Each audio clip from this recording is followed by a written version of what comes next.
What if our society adopts the bioeconomy? We'll guarantee our food and energy security and our industrial independence. We'll develop economic growth and create secure rurally based jobs. We'll preserve our more sustainable lifestyles over the long term. At IAR, we are convinced that the bioeconomy can meet tomorrow's challenges. But what is the bioeconomy? The bioeconomy encompasses all the activities of production and transformation of biomass, forestry, agriculture and aquaculture for food, industrial and energy production, in concrete applications relating to many areas of our daily life: food and cosmetic products, construction and transport materials, fuels. At the heart and at the service of the bioeconomy, IAR coordinates the stakeholders and acts to promote their innovations, their developments and their growth. Since 2005, we have supported more than 350 innovative projects for a total investment of more than 2 billion euros across the region. We contribute to bioeconomy strategies at regional, national and European level.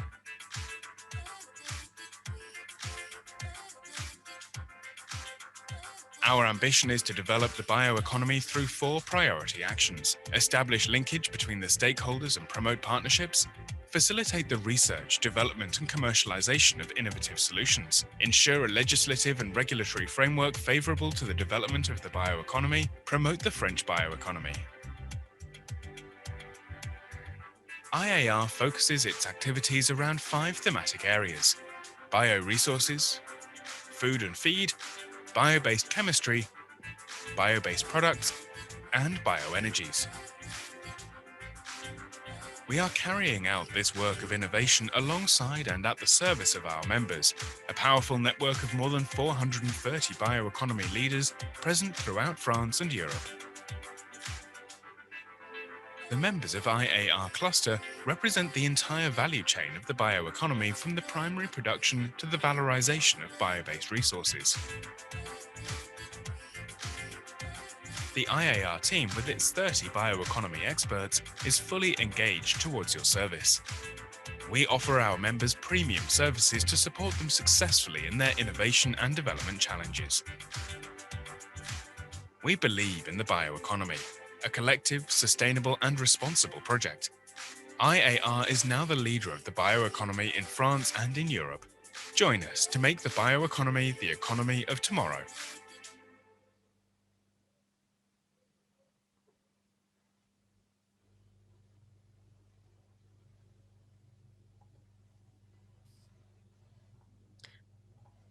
Good morning, everyone, and good afternoon also for those who are in Europe, and good morning for those who are in Brazil.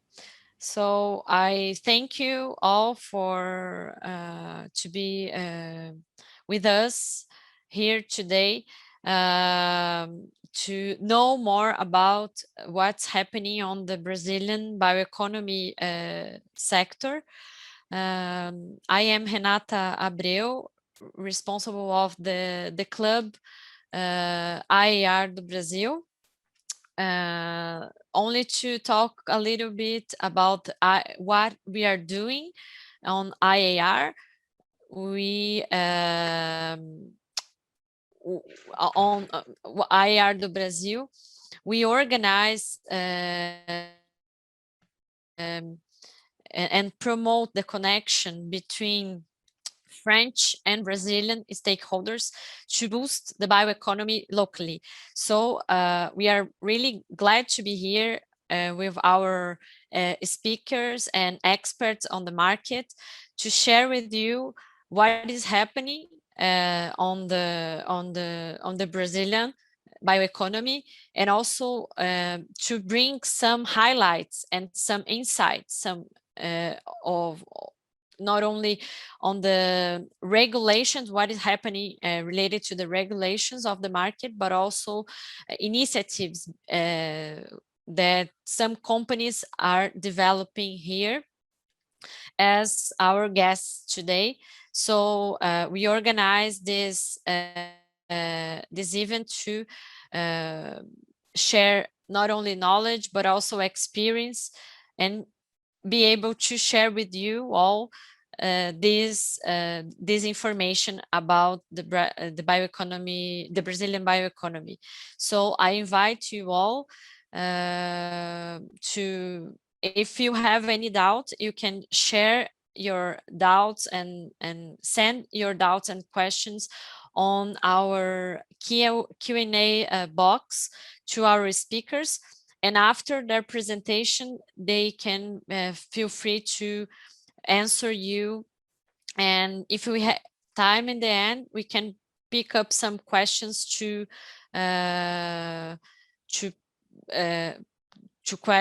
done these questions to our speakers.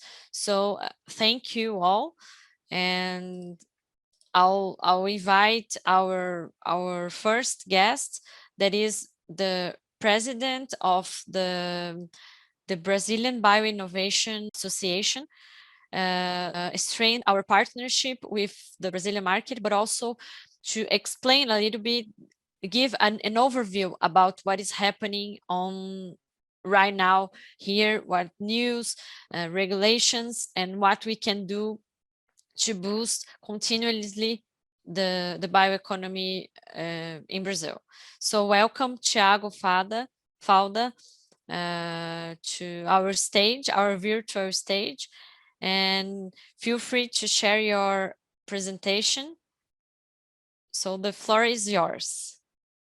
Hi everybody. My name is Thiago Falda, as Renata told you, and I'm the executive president of ABBI, the Brazilian Bioinnovation Association. It's a great pleasure to join efforts with IAR from Brazil to talk about the scenario and opportunities of the bioeconomy in Brazil here. And we have here today in this webinar some of member companies that can show you a little bit more about the business that they are developing in Brazil. Just to start my presentation, I will talk a little bit about ABBI. ABBI is a private organization in Brazil that represent companies and institutions from different sectors that are investing in the development of innovative technologies based on biological and renewable resources to create new products, process, or business models, contributing then to generate environmental benefits and sustainable economic development. We are inspired by the conviction that Brazil has the greatest comparative advantages to the development of advanced bioeconomy in the world, and therefore the potential to become one of the protagonists of this new economy. And that's what I'd like to talk about to you today. In a very synthetic way, it's very clear for everybody here that the economic and the world population growth and the consequent increase in demand for natural and energy resource land use, among other things, bring an urgent need for a paradigm shift in the global industrial model. Just for an example, and maybe you will hear more about it today, it is expected a 4-time increase in demand for chemicals and materials by 2050, and it can be observed for several other sectors, and bioeconomy can help to solve this demand in a more sustainable way. This scenario has been driving then a series of actions toward this paradigm shift, and the potential of sustainable solutions and carbon pricing initiative to leverage economy are becoming a reality. Not by chance, according to World Bank, more than 60 carbon pricing initiatives are under implementation or scheduled to be implemented all around the world. And bioinnovation offers viable way to turn the advanced bioeconomy reality. But the question is, and that's what I came here to talk about to you, is Why Brazil? Why we believe that Brazil has the greatest potential to become the leader of bioeconomy, advanced bioeconomy in the world.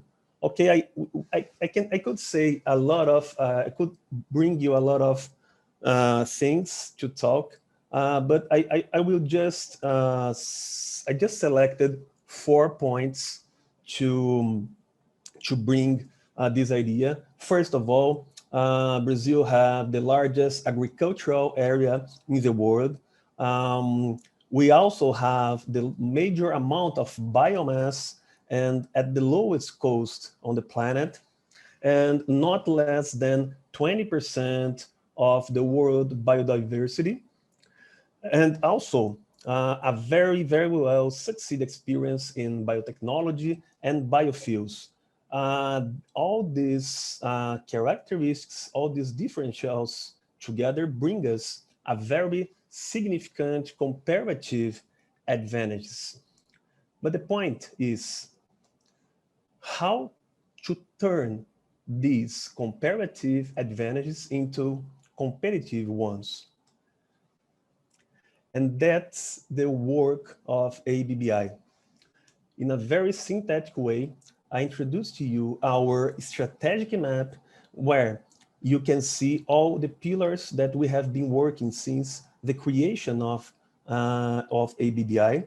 They are all together, they are all connected and impact one to other.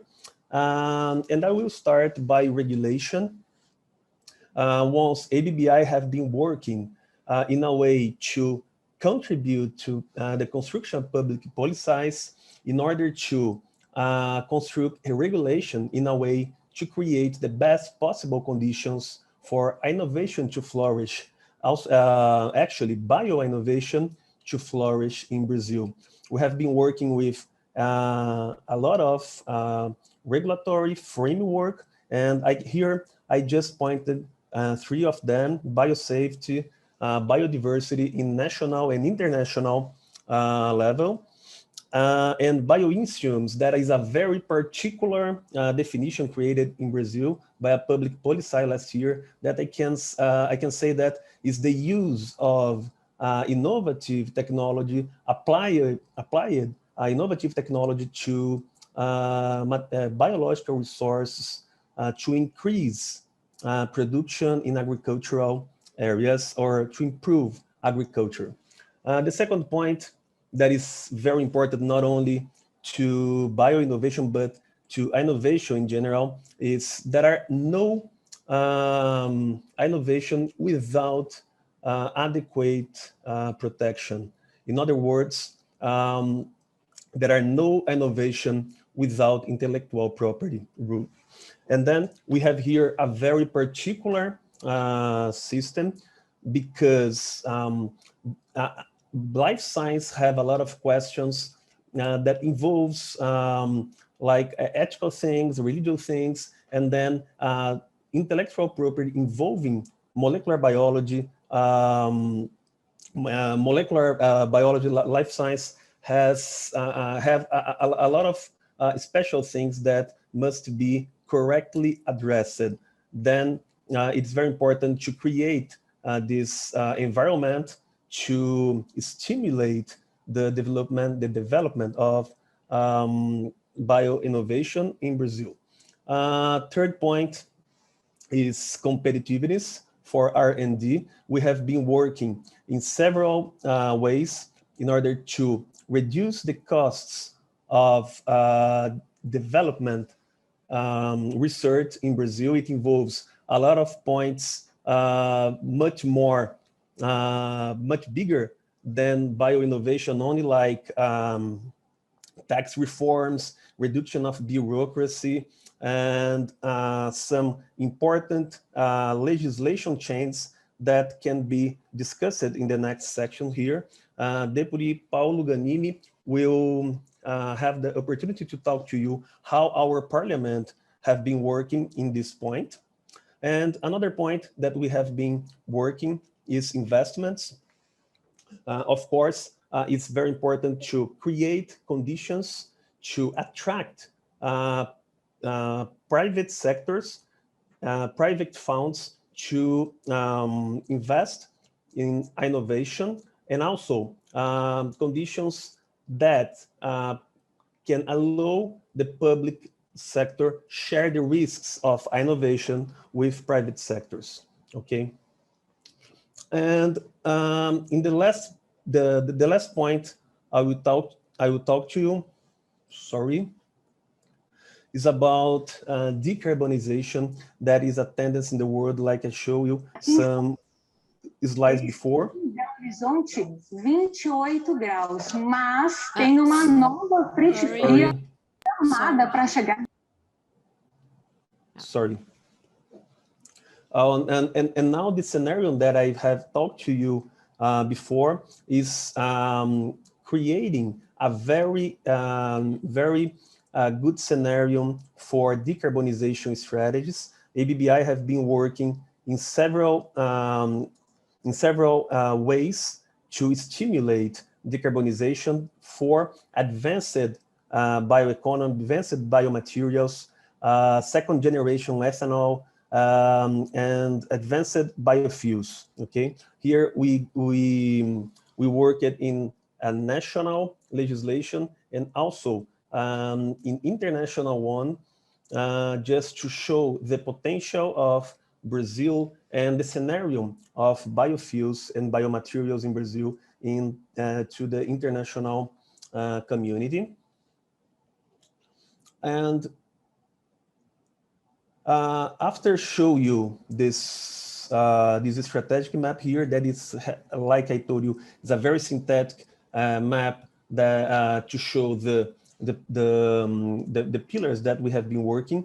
I'd like to show you some recent advances that that clearly show that Brazil have doing the work in order to stimulate innovation and bioeconomy in our country.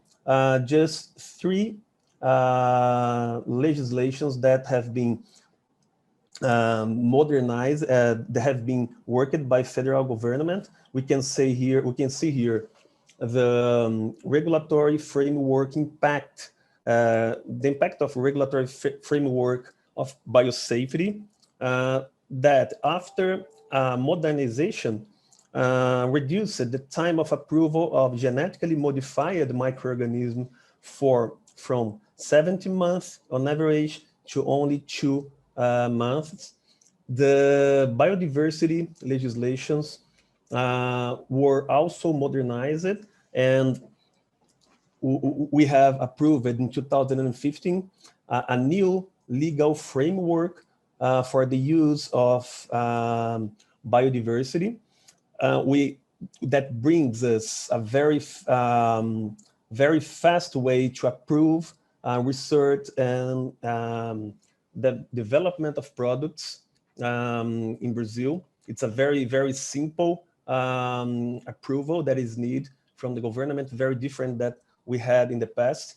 And in international legislation, Brazil has just joined Nagoya Protocol. That is a very important benchmark for us. Brazil has discussed Nagoya Protocol since the beginning, was a very important player in the discussion, but since 2014, when Nagoya Protocol was implemented in the world, Brazil was not yet in the protocol. And last year, we just getting this protocol. And the third point about the regulation is about intellectual property. Brazilian intellectual property is a very, there's a big problem about the backlog of patents, and the government has been working to combat it. And in the next 2 years, it is expected that the backlog will be reduced for only 2 years, like US, Europe, and some other countries that have good systems of intellectual property. About decarbonization, and I'm just finishing my presentation, we have some public policies implemented or under discussion. to all of them to reduce the carbon intensity in our energy metrics. And just to finish, finance is now a new, we have a new scenario in Brazil since this year. It was released about $1.5 billion, and this value will be available every year to funding only innovation. Is not only bioeconomy or bio innovation, but it's to funding innovation in Brazil. It is a value that it was seen the last time about 10 years ago, 8 years ago, and now we have this kind of this amount of resource again to finance and to share the risks of innovation in Brazil. And here is our strategic pillars, how ABBI working these 3 strategic pillars to be the voice of bioeconomy in Brazil, break barriers to bioinnovation development, and lead actions to promote sustainability and decarbonization within bioeconomy framework. I'd like to thank you very much, and feel free to write me or to contact me to talk about more action or more details about ABBI. Thank you. Thank you, Thiago, for your presentation. It's very interesting and inspiring to see that we are like improving our sector, our bioeconomy sector, especially when we see the regulations that we like, not we, but everybody that works on this environment are working to like this bureaucratizate the sector, and this is very interesting, especially also for those who want to come to Brazil or for those who want to develop business in this area. And to complement your presentation, I'll invite Professor José Vitor Bom Tempo from the Federal University of Rio de Janeiro State, to share with us also more information about the concept of bioeconomy, especially what we are developing here in Brazil. And also to tell he's a leader of a bioeconomy study group, also in this Federal University. So I'll thank you again, Thiago, for your presentation, and feel free to answer the questions that we have on the Q&A box. That I think we have already one question. So feel free to answer our attendees that are putting their questions there. And after, as I said, if you have time, we are going to invite everyone to a quick debate. So thank you very much. And now, yeah. The answer will be I will answer at the end of the event, or no? No, you can answer, type your answer there Okay. on the box. Okay. Thank you. Okay. I will leave you to Professor José Vitor. Welcome, Professor, and thank you again, Renata. Thank you. So, Professor, are you there? So feel free, Professor, to present. Yes, let me try to share my presentation, where it is always share screen. Okay. Okay. It's okay? Only to put on the presentation mode. Yes, I'm trying to do it. Okay. Yeah, now it's Okay. perfect. Okay, thank you. Okay. Oh, 10 minutes, huh? Good morning, everyone. It's a great pleasure to participate at this webinar to discuss the bioeconomy in Brazil, challenges and opportunities. I would thank Renata from IAR and Thiago from ABBI for the invitation. I am José Vitor Bontempo from GBio, which stands for Bioeconomy Study Group, if you want, at School of Chemistry, Federal University of Rio. I'm sorry for my a little bit academic points, but I hope some insight could be fruitful for the next discussion and presentation. My presentation explores 2 points. A brief review of the definition of bioeconomy, introducing 2 initiatives, recent initiatives in Brazil, and considering the key points of these definitions, I propose a schematic view of bioeconomy's innovation dynamics. As we know very well, the word bioeconomy is widely spread now, but apparently not with the same meaning. So let's try to review a little bit how definitions of bioeconomy have evolved. The starting point is probably Joseph Schuhagen in the 70s with the idea of bioeconomics. Joseph Schuhagen introduced the term bioeconomics, not bioeconomy. In Portuguese, it's the same thing, bioeconomia, but in French also, bioeconomy. But in English, bioeconomics, bioeconomy. Joseph Schuhagen introduced the term bioeconomics in the frame of ecological economics, a branch of economic science.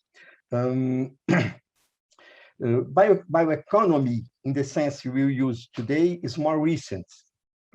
Ecological economics remains influential and important to economic analysis. But in the last 10 to 15 years, we can talk about, I would say, if I take some, a little bit free, some a kind of Schumpeterian bioeconomy. Let's try to review some definitions. As far as I know, the first important reference to bioeconomy was from OECD in 2009. This definition shows a strong link between biotechnology and bioeconomy. That's the key point of this definition, the link between biotech and bioeconomy. Also, it stresses the principles of sustainable development are explicitly mentioned. But 3 years later, the European Commission released a very influential definition in my vision. Many studies and reports have used this definition. I really like it for a number of reasons. First, it starts with the production of renewable resources, biological resources. Second, it stresses the conversion of the resources, but also the conversion of waste streams, which is the circular side of the bioeconomy. It has a large vision of products, and a key point, it emphasizes innovation dimension, the innovation dimension of the bioeconomy. I totally agree with the idea that there is no relevant bioeconomy without innovation. And finally, innovation requires not only biotech, which is, of course, very, very important, but not only, but a wide range of science and technologies, along with local and past knowledge.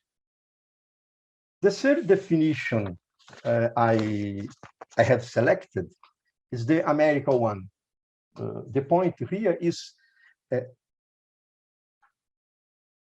who really released this definition. It was released by the Biomass R&D Board, which the Biomass R&D Board coordinates R&D activities in American bioeconomy. The board is co-chaired by US by DOE, Department of Energy, and USDA, Department of Agriculture, and has as members Department of Interior, Transport, Defense, National Science Foundation, EPA, Office of Science Technology Policy. So I think it is a very interesting point, an instance of coordination at the country level. Another point of this definition, it's the explicit mention to industrial transition. I think it's possible to interpret this link with the idea that bioeconomy is linked to a low carbon economy. Oh, now we can now explore current Brazilian definitions. I have selected two of them. I'm not saying they are more important than others, but at my perspective, they represent two work in progress in Brazil bioeconomy. The first one is from ODBio, OD-Bio, if you want, which is an initiative from Minister of Science, Technology, Innovation, and TGEE. This initiative has many objectives, many goals. For example, to create a knowledge hub, to build a governance structure for the Brazilian bioeconomy, and to develop the basis of a national strategy based on the idea of project-oriented missions. The definition is comprehensive. It's more like a conceptual field, if you want. And I would stress some three key points or two: the efficient solutions in the use of biological research, and the transition to a new model of sustainable development, society well-being. The other definition I have selected is the second definition, or the second initiative. I think it's better to say like that. Is from Uma Concertação pela Amazônia. It's not also a formal definition, but a reflection on the challenge and the particularities of the bioeconomy in the Amazon region. It's a framework, like it's said in the way it was published by Concertação pela Amazônia. The region is remarkably diverse. So three bioeconomies are identified.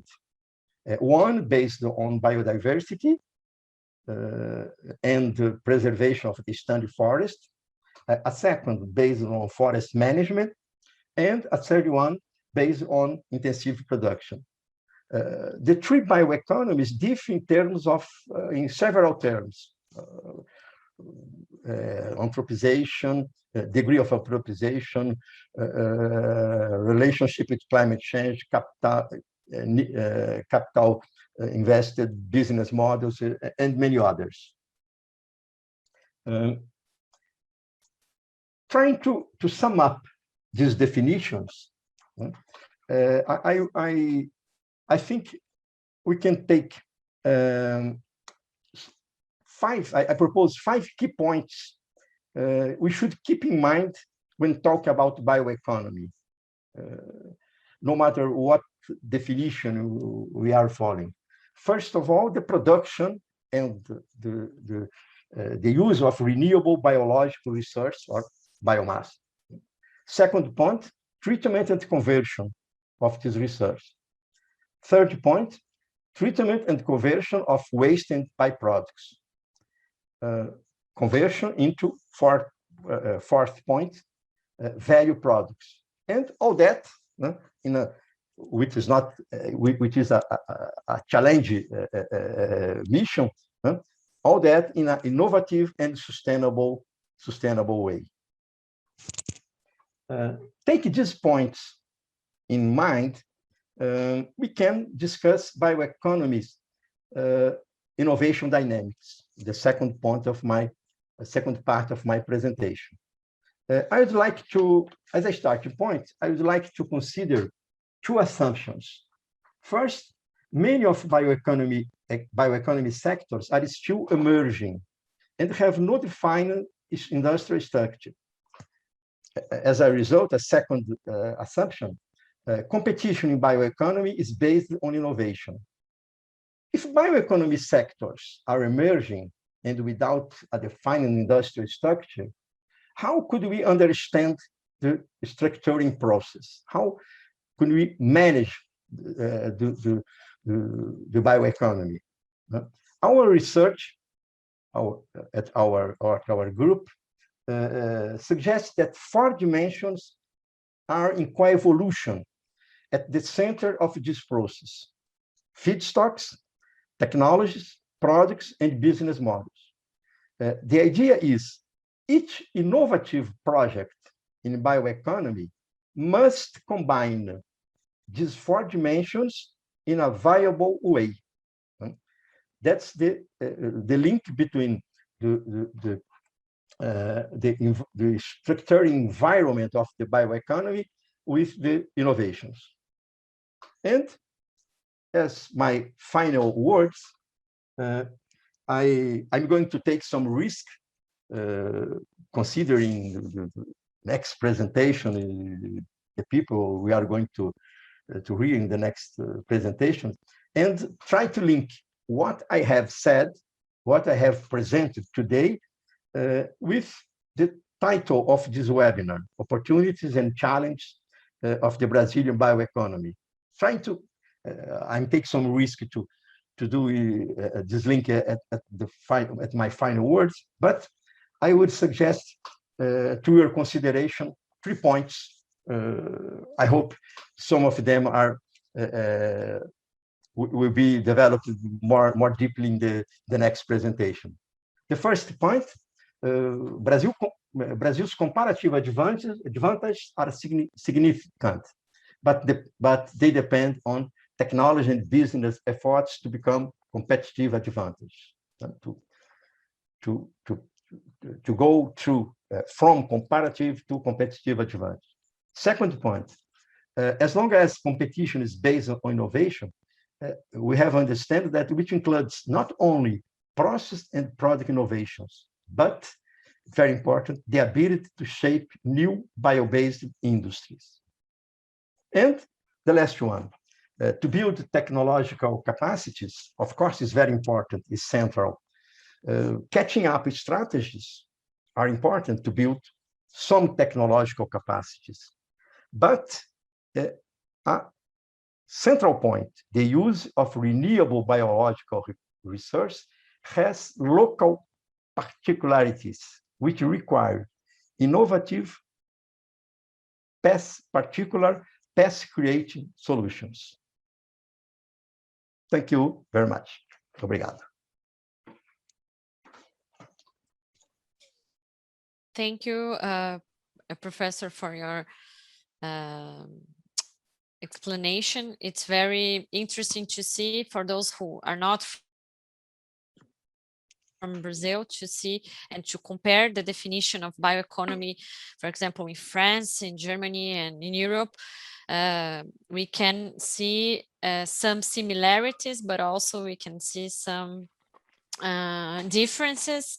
And this, I think, is related to the culture that we have and our environment, our regulations, our rules, and this build our concept of bioeconomy.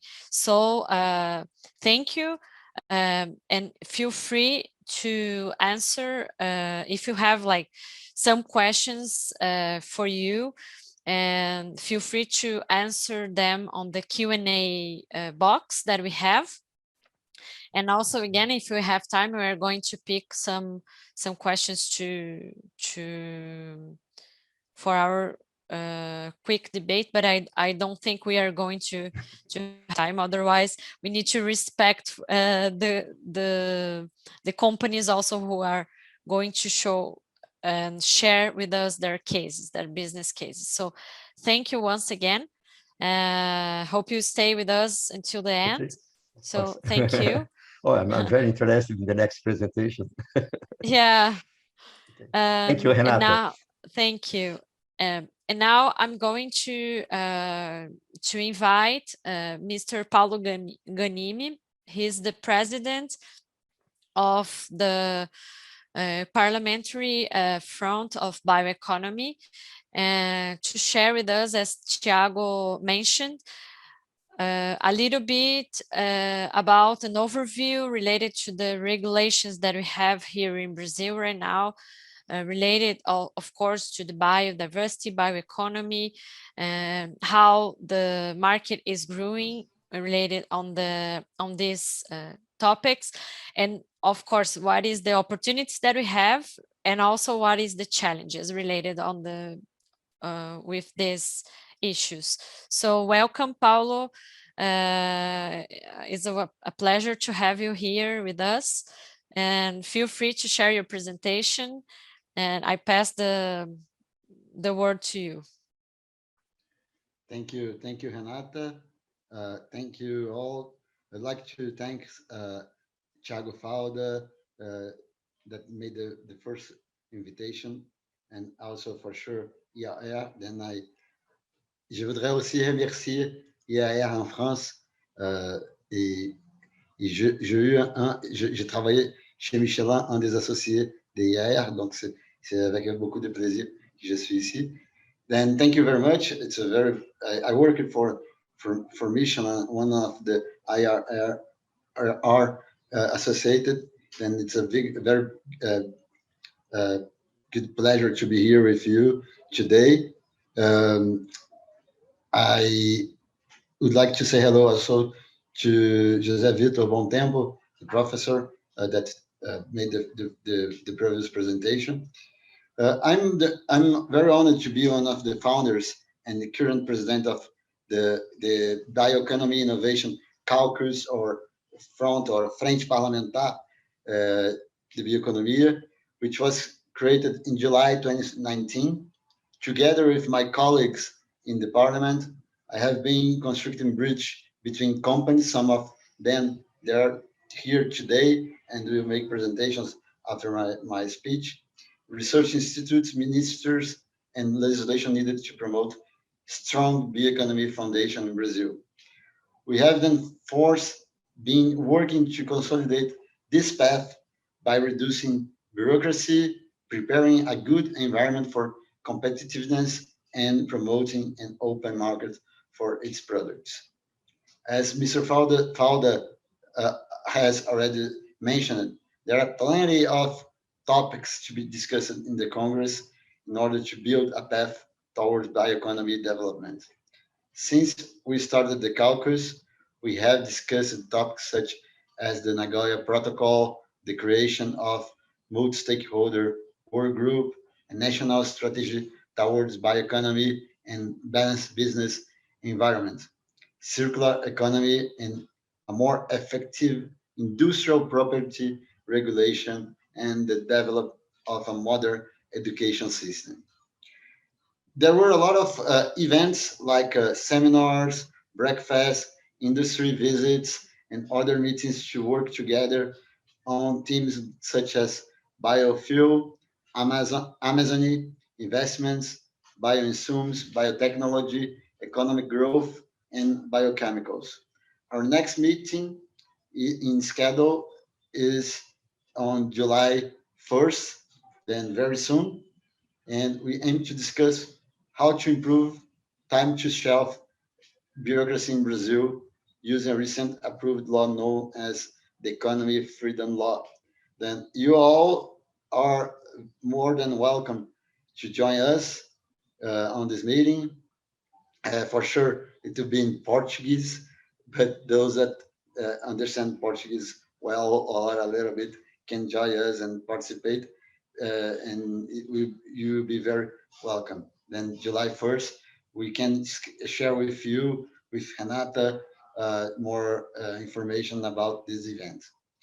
The license time is one of the most important issues, and we are optimistic to address it by talking to regulatory agencies and ministries, which may help us to change this system. Although Amazon and other regions have a large biodiversity variety, it still needs infrastructure to transport goods through long distance with poor highways or even through land roads, or to build biotech companies and research facilities nearby the extraction place to transform natural resource into industrial innovation.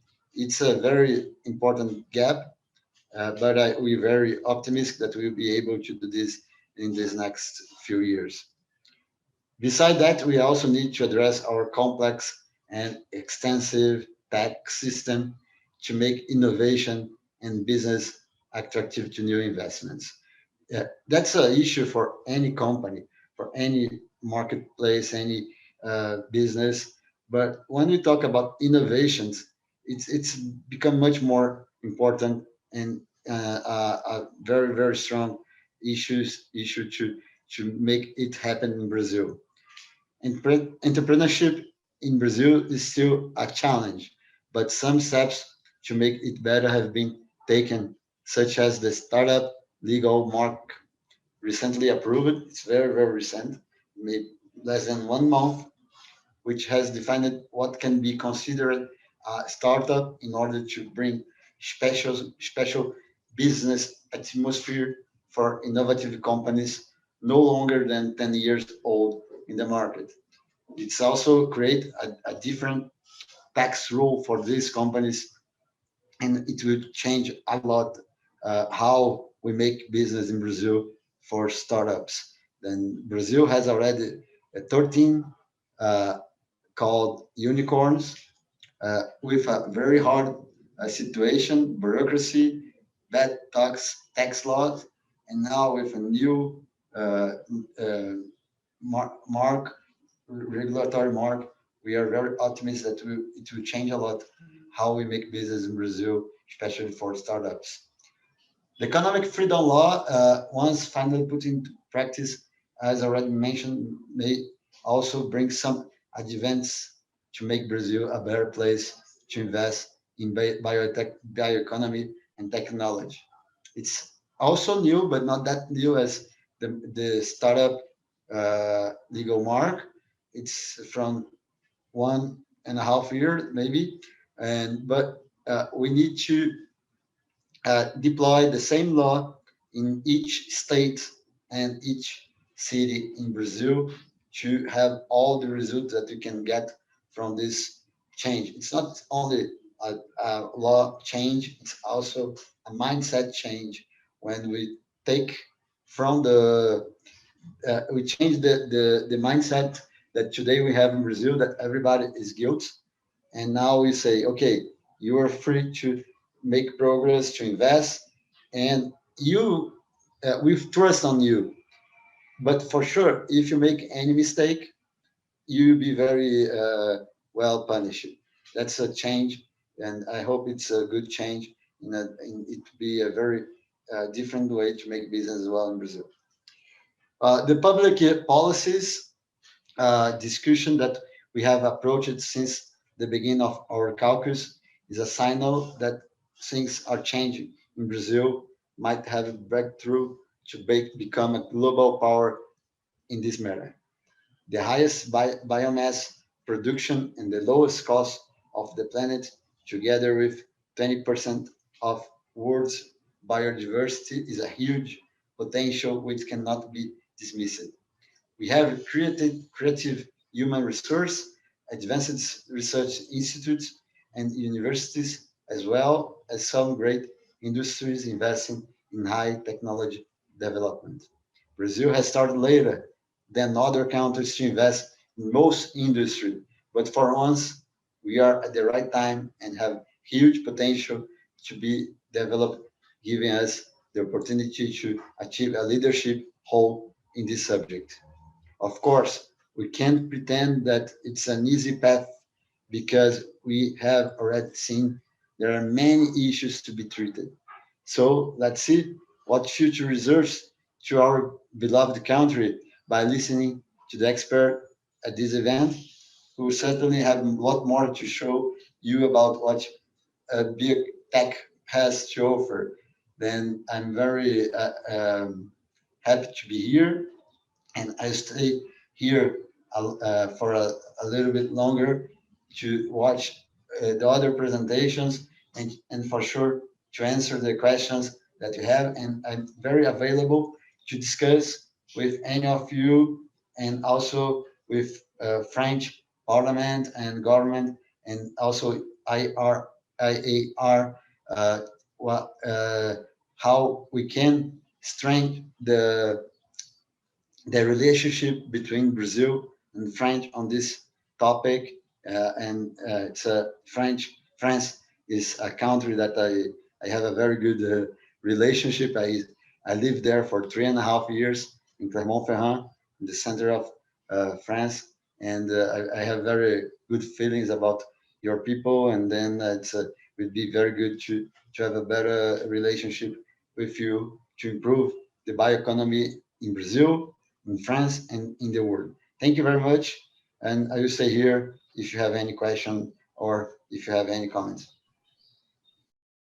Thank you, Paulo, for your presentation, for your speech. It was very inspiring, especially when you said about the innovation, the importance of innovation. And I think that's why IAR is developing this partnership with some companies in Brazil and expanding our actions here in Brazil, because we believe that one of the way that we could improve the innovation and the economic development is through international corporations, that we can share knowledge, experience, and also boost the local economy. So we are really glad to have you here. And of course, we intend to strengthen our relations to improve our local bioeconomy. And when I talk in local is in Brazil, and also to put Brazil as a protagonist of this market, because we have the potential to do that. So thank you again. I'll invite you to stay with us. Now we are going to pass through talking about what the companies are doing and how they are innovating on the bioeconomy sector. And now we are going to invite some of that Brazilian companies to share with us some business cases that they are developing, and not only in concept but also in business applications. So feel free to stay with us until the end to see what they are going to share with us. Thank you again. Now I'm going to invite Gisele Fidelis. She's the new business executive manager at Suzano. She's going to talk a little bit more about what Suzano is doing on the bioeconomy sector and how they are improving their value to the market. So thank you, Gisele, and welcome. Thank you, Renata, again. So I think you're seeing my screen, right? It's okay? It's okay. So as Renata told, I'm a new business executive manager at Suzano, responsible for the lignin business. So I'm deeply involved in the development of markets for products that derived from bioeconomy. And but also I'm responsible for new technologies assessment. So it's part of my job, try to find new opportunities for Suzano in terms of new businesses. Wow, just to talk a little bit about Suzano. We are the largest market pulp producer in the world, with what makes us a potential huge source of products that come from trees. Everything that we produce, 100% of what we produced is derived from planted and harvested eucalyptus. So this is our basis. And besides producing market pulp, we produce paper and paper for packaging. And consumer goods. So in consumer goods, we are more focused on internal market. So we are talking about sanitary napkins and other products based on pulp for hygiene and household care. And more recently, we are investing in new opportunities based on trees, based on eucalyptus trees for new business. So we are talking about lignin and euca fluff. That is the first one, fluff pulp derived from eucalyptus in the world. And more recently, we just announced a new joint venture with a Finnish company that we'll talk a little bit more later for the development of sustainable fibers for textile market. So we just do. Talking a little bit about what we have in terms of assets. So we are mainly located in Brazil in terms of assets. One thing that is very important to say is that we have around 1.3 million hectares of planted area with eucalyptus, and more something around 900,000 hectares of preservation areas. So this is what we have in terms of assets. And besides that, we have 12 plants, a number of distribution centers and 5 technology centers, 3 of them in Brazil, 2 of them outside Brazil, 1 in Israel, 1 other in Canada, and 3 ports that is essential for our pulp operations, since more than 90% of pulp that we produce goes to different parts of the world.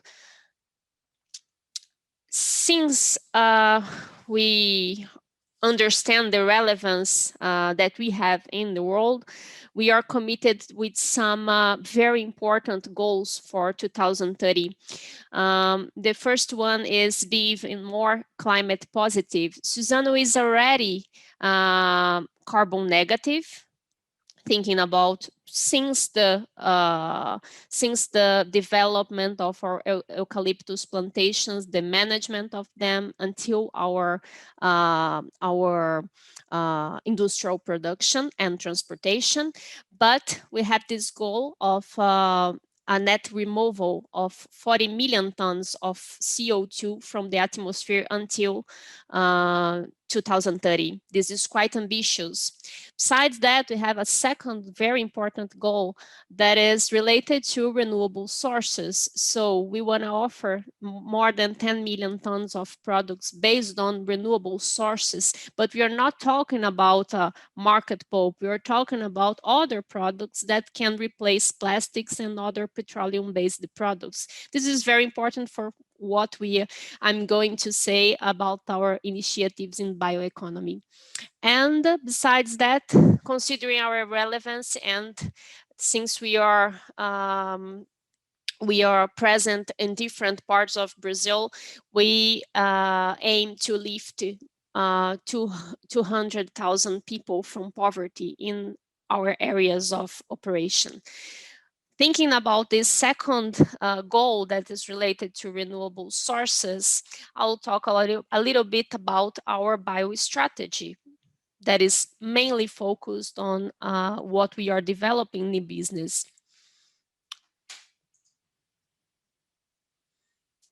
For the biostrategy at Suzano, what we aim is to provide renewable and scalable solutions. So provide a scalable solution, it's something that is in our veins, it's something that is based on our core competences.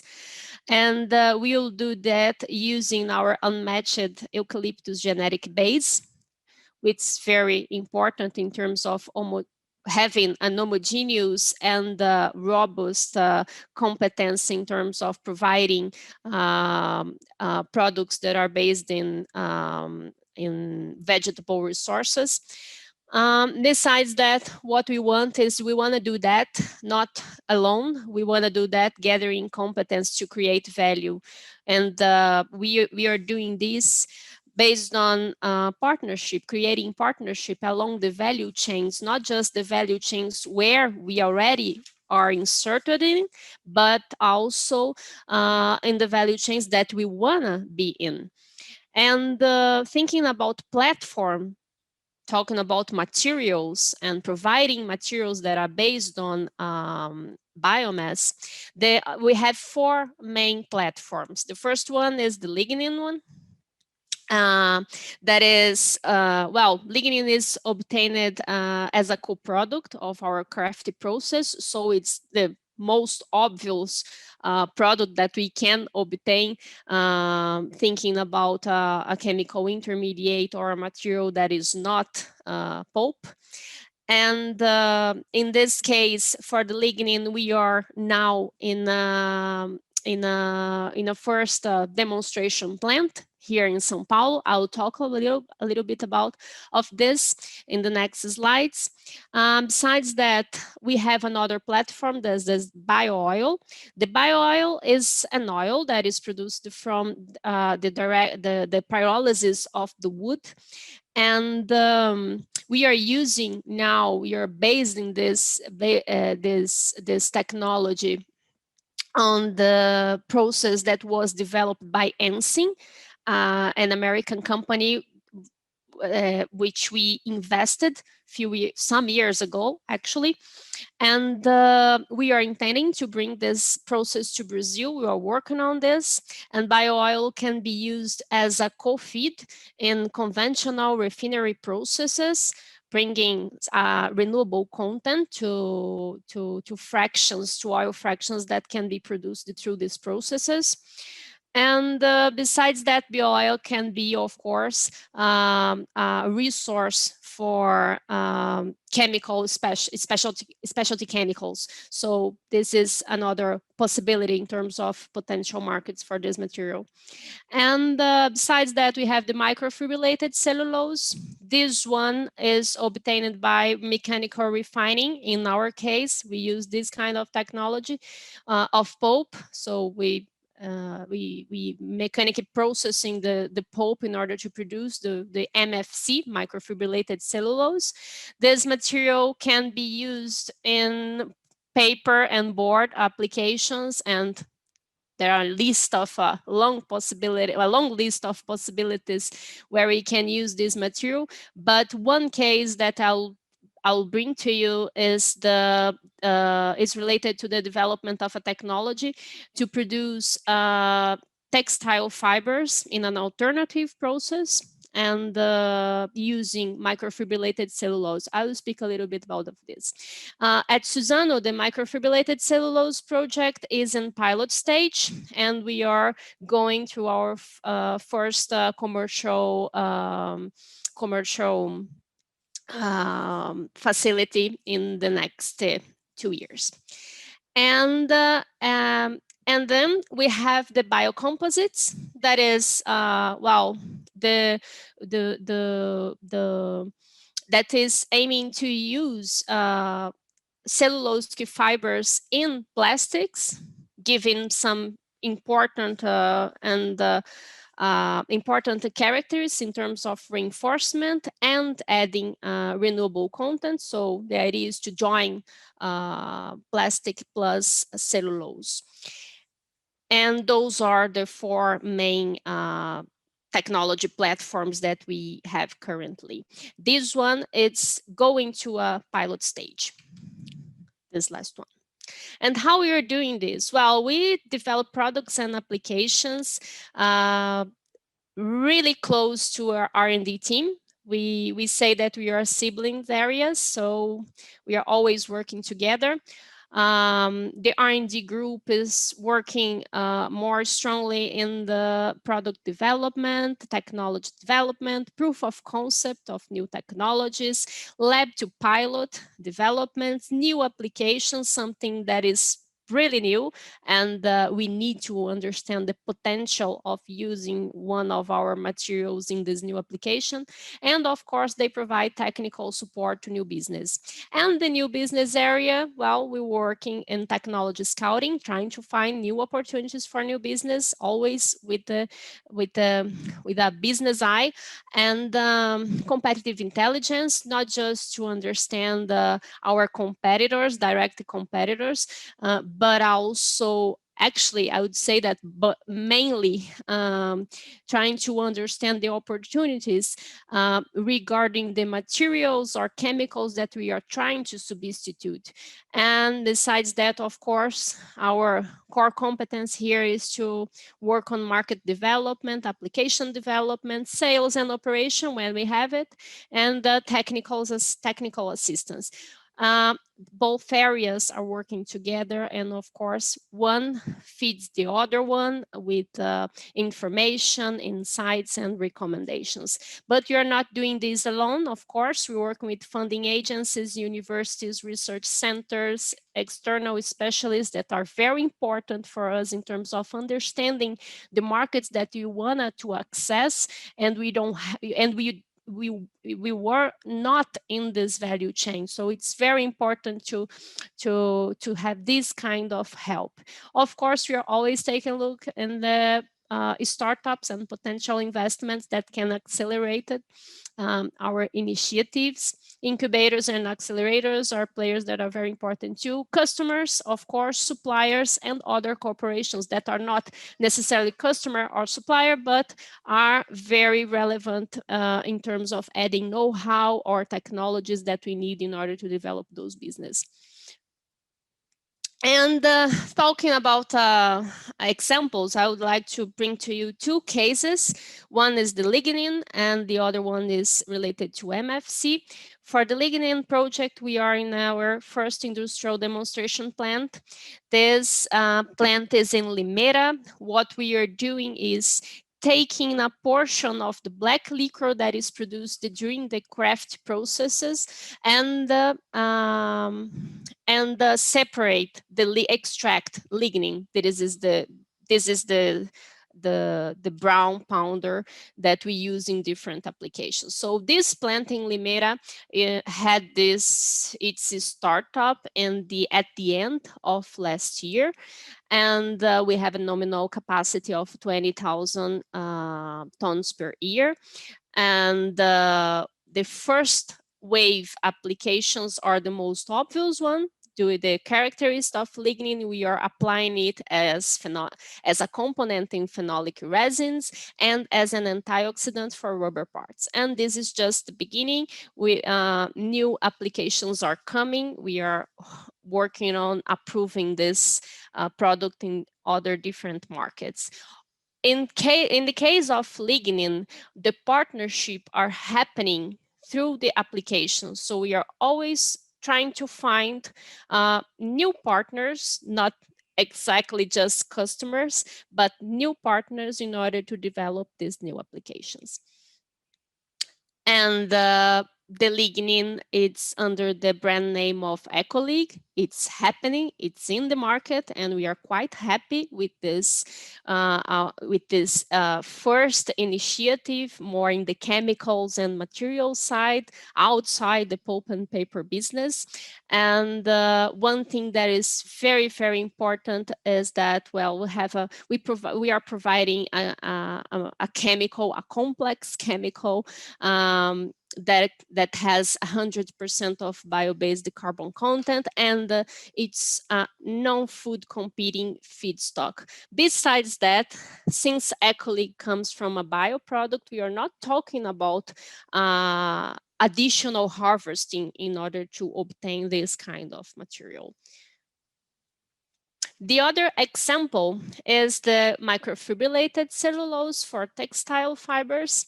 It's a case that we are very, very happy, especially this year when we just announced a new step in this relationship.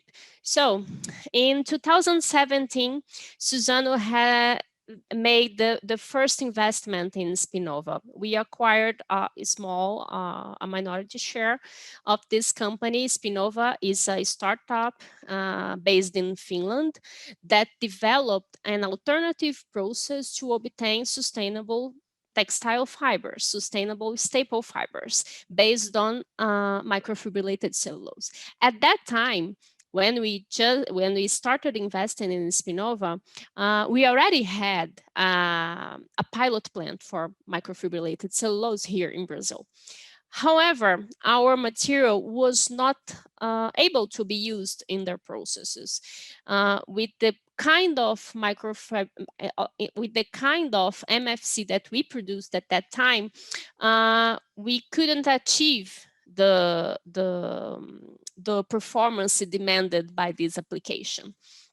Well, since then we started a joint project improving the process and changing the process that we were producing, trying to figure out how to obtain a material that is good enough for a Spinnova process, but cost competitive. And in 2019, we obtained the first successful pilot production based on Suzano's MFC with Spinnova. After that, we started planning and discussing, negotiating what would be the next step. And this year, in 2021, we announced our 50-50 joint venture to open a first commercial scale factory in Finland. This initiative will be ready, is planning to be ready in the second quarter of 2022.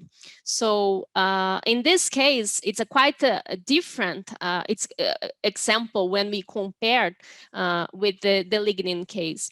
The lignin case was based on an internal development where we try to find partnerships for the application of this material. In this case, we brought a new technology through the partnership with Spinnova, and the Spinnova brought some very relevant commercial partnerships. So to get in the Spinnova project, we have, for example, Bergens and H&M, very important brands in the retail in Europe. So these are the cases that I would like to share with you. We have other cases coming up, so we are quite happy to be such innovative and present in the bioeconomy, and we really believe that we have the resource and competence and capabilities to develop markets for the bioeconomy. And well, here I leave the invitation. So let's drive action and collaboration for sustainability together. This is what we want to do. So thank you so much. Thank you, Gisele, for your presentation. It's very interesting also to see this that I mentioned when Paulo presented the importance of innovation and also collaboration. So you show a case that it's possible to innovate and to expand the business and the market that you're used to work, and to work also in other markets related to the textile sector, related to the new materials and new products also, not directly related to the paper and cellulose, for example. So thank you again. I think we have some questions on the Q&A box, and I invite you to answer the questions that you are able to answer, of course. Thank you once again. So now I'll invite Deia Vilela. She is the Regional Director of EFF, Health and Bioscience Division in Latin America. So I'll invite, I'm not going to do a spoiler of what she's going to share with us. So I'll invite her to welcome to our floor, our virtual floor, and present herself and what EFF is doing on the bioeconomy sector. So welcome, Deia.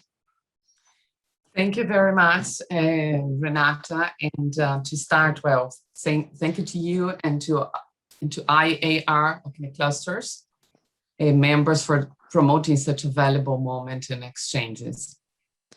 Deia, only I think your camera is off. Okay, I'm sorry. Let me. Okay, now it's okay. Can you see me now? Yeah, it's okay. Yeah. Okay, good. So, well, continue with the thank you, to Tiago Falda for inviting, IFF as one of the members of, ABBI's associate. This partnership with ABBI since the foundation has been very important, for the regulatory advances that we have on the Brazilian, bioeconomy. And to all the colleagues presenting, it has been very interesting to hear everything that everybody is talking about and watching, this webinar. As Renata mentioned, I am the responsible for a regional director for the IFF, the Health and Bioscience Division in Latin America. Our business before belongs to the DuPont, Nutrition and Bioscience, that merged with IFF in February of this year. I have been working with bio business, let's say, for 25 years. I started in Danisco, DuPont, and now we became part of this IFF that is a global leader in the ingredients solution. Moving to my next slide.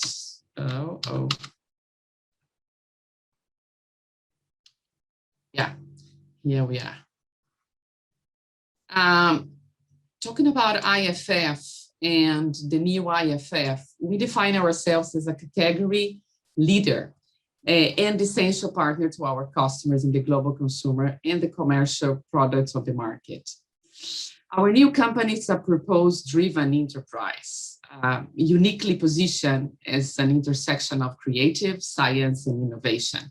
I have heard a lot today about innovation of the bioeconomy, and all those concepts fits perfectly in what IFF is bringing to shape the future of this industry and really improve the world. The new combination that we have today, it's unique on the sense of R&D capabilities, leading the product in a portfolio to address the consumer trends, and an industry-defining commitment to sustainability and the best the talents for the industry. We are really committed to those bioenvironment and changes on the industry. In here you can see IFF is composed by 4 business units. We have one that is pretty much focused on the food industry, that it's called Nourish.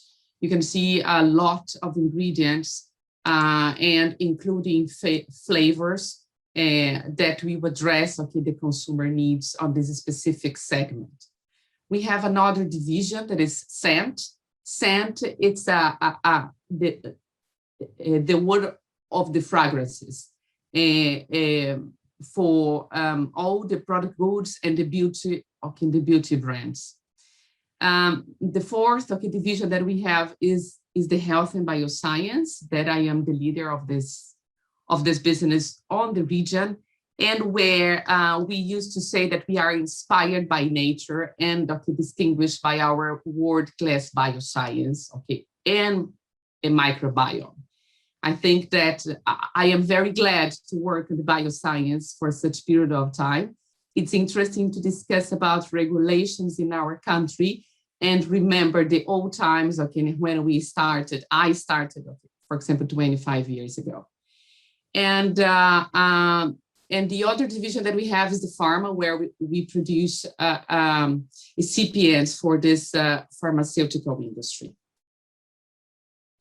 On the health and bioscience, we work to address those main micro trends. Sustainability was also a word that I could hear you mentioning a lot. And it's such a pleasure for me, being, for example, Brazilian, to hear about Suzano and what you were doing. It's quite interesting. We are a business that we are really driven by innovation, differentiating the biotechnology-based solutions for the healthcare, food, consumer, and industrial markets. Our commercial business is aligned with those micro trends that I mentioned in here: clean labor, natural, antibiotic-free, renewable energy, and sustainability. We have a strong new pipeline with global product launches and addressing different sustainable growth. We are leaders in protein engineer and microbiome technologies, as I mentioned to you. On the health and bioscience, we are divided by 6 business units. The first one is animal nutrition. Animal nutrition, we work to meet nutritional health needs. We talk about antibiotic-free. It's quite interesting to see that in Brazil, for example, I was visiting my state, and I had a pleasure to see production of the tilapia in Goiás state, and where I could see, it's wonderful to see the nature, but when we see that sometimes we need to rely on the antibiotics to produce a good, for example, tilapia, it's a kind of a natural contrasting with antibiotics. So I think that we are trying really to bring our value proposition for the industry, and animal nutrition is for us where this food also can start, and that we can add a lot of value. We have the cultures and the food enzymes business. In here, one of the key drivers that we have is to reduce the food waste by keeping the freshness of the products, by reducing the water and the energy consumption. Microbial control, another business unit, it's really where we try to prevent the growth of the microorganisms. We have, as a final industries, the oil and gas. We work with leather industry, paints, in all the industries where the preservation is important. One of important ones, and also is the base of what we talk with ABBI and expanding more this in what we do, is the grain processing industry. In the grain processing industry, we work a lot with the ethanol production, and we support this production to achieve higher yields. We talked today about corn and how expensive or how the prices of the corn is, it's really increasing. So it's our main mission from the enzymes, as an enzymes company, to provide a solution for this industry to take more advantage of the corn as much as we can to increase the yield of the production of the ethanol. We have the home and personal care, and at the home and personal care, for example, detergent is one of key targets we have, but not only, we also work with the pulp and paper industry. We support those industries as well from the achieving or working with enzymes to also to reduce the energy consumption, also to reduce the water, also to clean better, and okay, to better, how can I say, a better planet or a better solutions, okay, for the planet.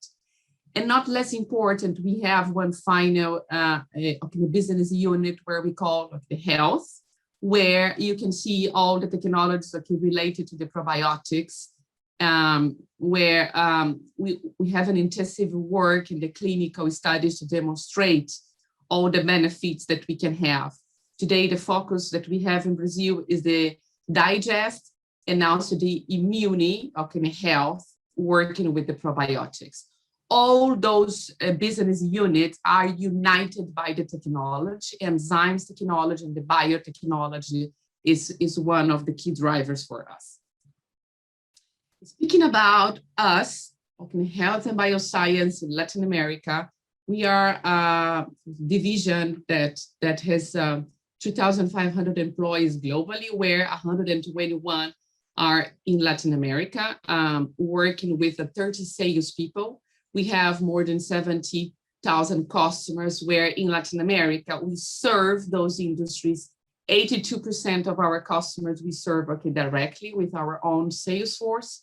We have 12 R&D sites and 18 application sites around the globe, where one of them is located in Brazil. 13 manufacturing sites, and 2 of them, one in Argentina and another one in Bogota, Colombia. As I mentioned before, we are the leaders of the protein engineer and microbiome technology. And on the region, we are glad to say that we are the top one in animal nutrition industry with enzymes, microbial control, and health with the probiotics. This is just a picture to illustrate our facilities on the region. This center that you can see on the top left side, this is Paulínia, our innovation center, and just some pictures of the equipment that we use. This is our, let's say, our work in pro of the bioeconomic or the biotechnology in Brazil, where we support our customers and to identify better solutions for them to give to the final consumers. You can see the 2 plants that I mentioned are Rogito in Argentina and also Bogota plant. And despite of that, we shared one plant in Brazil, in Pirapocinho, that is close to Presidente Prudente, where we have some food operations with emulsifiers and other ingredients, and where we are finishing our bakery enzyme. This is the last slide, and just to reinforce, I think that other my colleagues mentioned about the decarbonization. We can say that was since 2003, 556 million tons of CO2 have not been emitted in Brazil due to the ethanol consumption. We want to let the message that with IFF, Health and Bioscience, and with our grain processing business, we use a technology, Excels, to provide solutions, to provide efficiency for the corn ethanol industry, and to deliver a high profitability, at this field. With this industry, we are meeting global and local demands. We are helping really to meet the zero CO2 emissions by 2050. And we really believe that working close to our customers, we are also able to understand better their needs, to support the care of the environment, and also more than this, to support the Brazilian economy to take the lead in our region, on the bioeconomy. And by saying that, thank you very much again, for inviting us from IFF. And I leave the floor to you, Renata.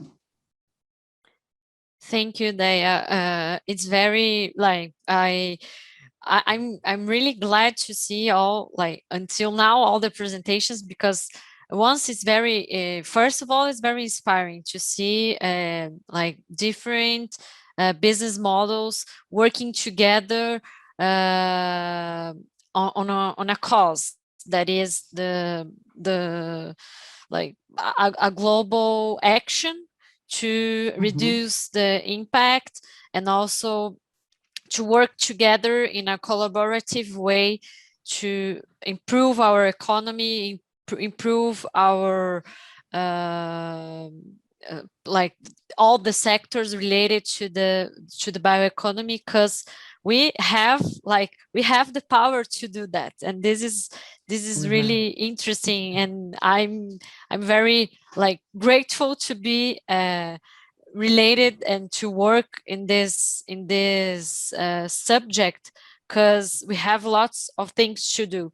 And one other thing important to say is that we have, of course, some challenges to solve, but these challenges became opportunities for companies as EFF. They are dealing really well on this matter. So thank you once again. I'll invite you to stay with us. If you have I think if you have any questions for you directly for you, people are going to send on the Q&A box. So thank you once again to be part of this this movement of the bioeconomy. So thank you. It's my pleasure, Renata. It's really motivating for us, this industry, and everything that we can do here. Yeah, it really is. So thank you again. I'll invite now Natalia Cerqueira. She's a midstream biogas manager at Raizen, that is related also to the sugar cane and ethanol production. So I'll welcome Natalia to enter on the stage. I don't know. So feel free to present yourself and also share your presentation with us. Okay. Well, first of all, thank you for the invitation, and I'm sorry, but I had to come to the office today, so I hope if any noise comes in the background, it is because I'm in the office and I had to be here as an emergency issue. So, well, first of all, I'm Natalia Cerqueira. I'm the Biogas Midstream Manager. And today I would like to share a little bit with you about Raizen's point of view in regards to the role of advanced biofuels in the context of the global energy transition. I'm really glad that most of my colleagues have passed through these things, and we are going to see that we are pretty much aligned on many of those topics. So, well, Raizen is a global green champion. We have been producing, commercializing globally ethanol and sugar for 10 years now, globally, and we are integrated renewable energy company and the largest global biofuel player. So this is something that we are really proud of. Talking about a little bit about Raizen for the ones that don't know us, we are the fourth largest company in Brazil when you consider the net revenue. We are a joint venture between Royal Dutch Shell and Cosan. There is a really huge group in Brazil. We have mainly four business lines. The first one in regards to the renewables, the one that I'm going to dig a little bit in today with you. The sugar business, the marketing and service that mainly it is when you talk about the retail business, and the proximity retails with our stores, not only attach it to our retailers, but also now with this new business in many other locations. So doing with a zoom in our renewable portfolio, I would like to pass through mention five of our main initiatives. The first two ones in regards to the ethanol, that is the ethanol, the first generation ethanol, that we have a scalable, cost competitive industry and initiative. And it is, of course, a fossil fuel substitute, mainly for the transportation sector. The second generation ethanol, that you can produce up to 50% more ethanol from the same planted area. I'm going to talk a little bit more specifically about that initiative as well. The bioelectricity, more than we have today 35 bioenergy parks and that produce energy and sugar, and at least half of it not only produce energy but export power. We use it using steam. We do have a biogas plant that went online last year. I'm going also to talk a little bit more about that project.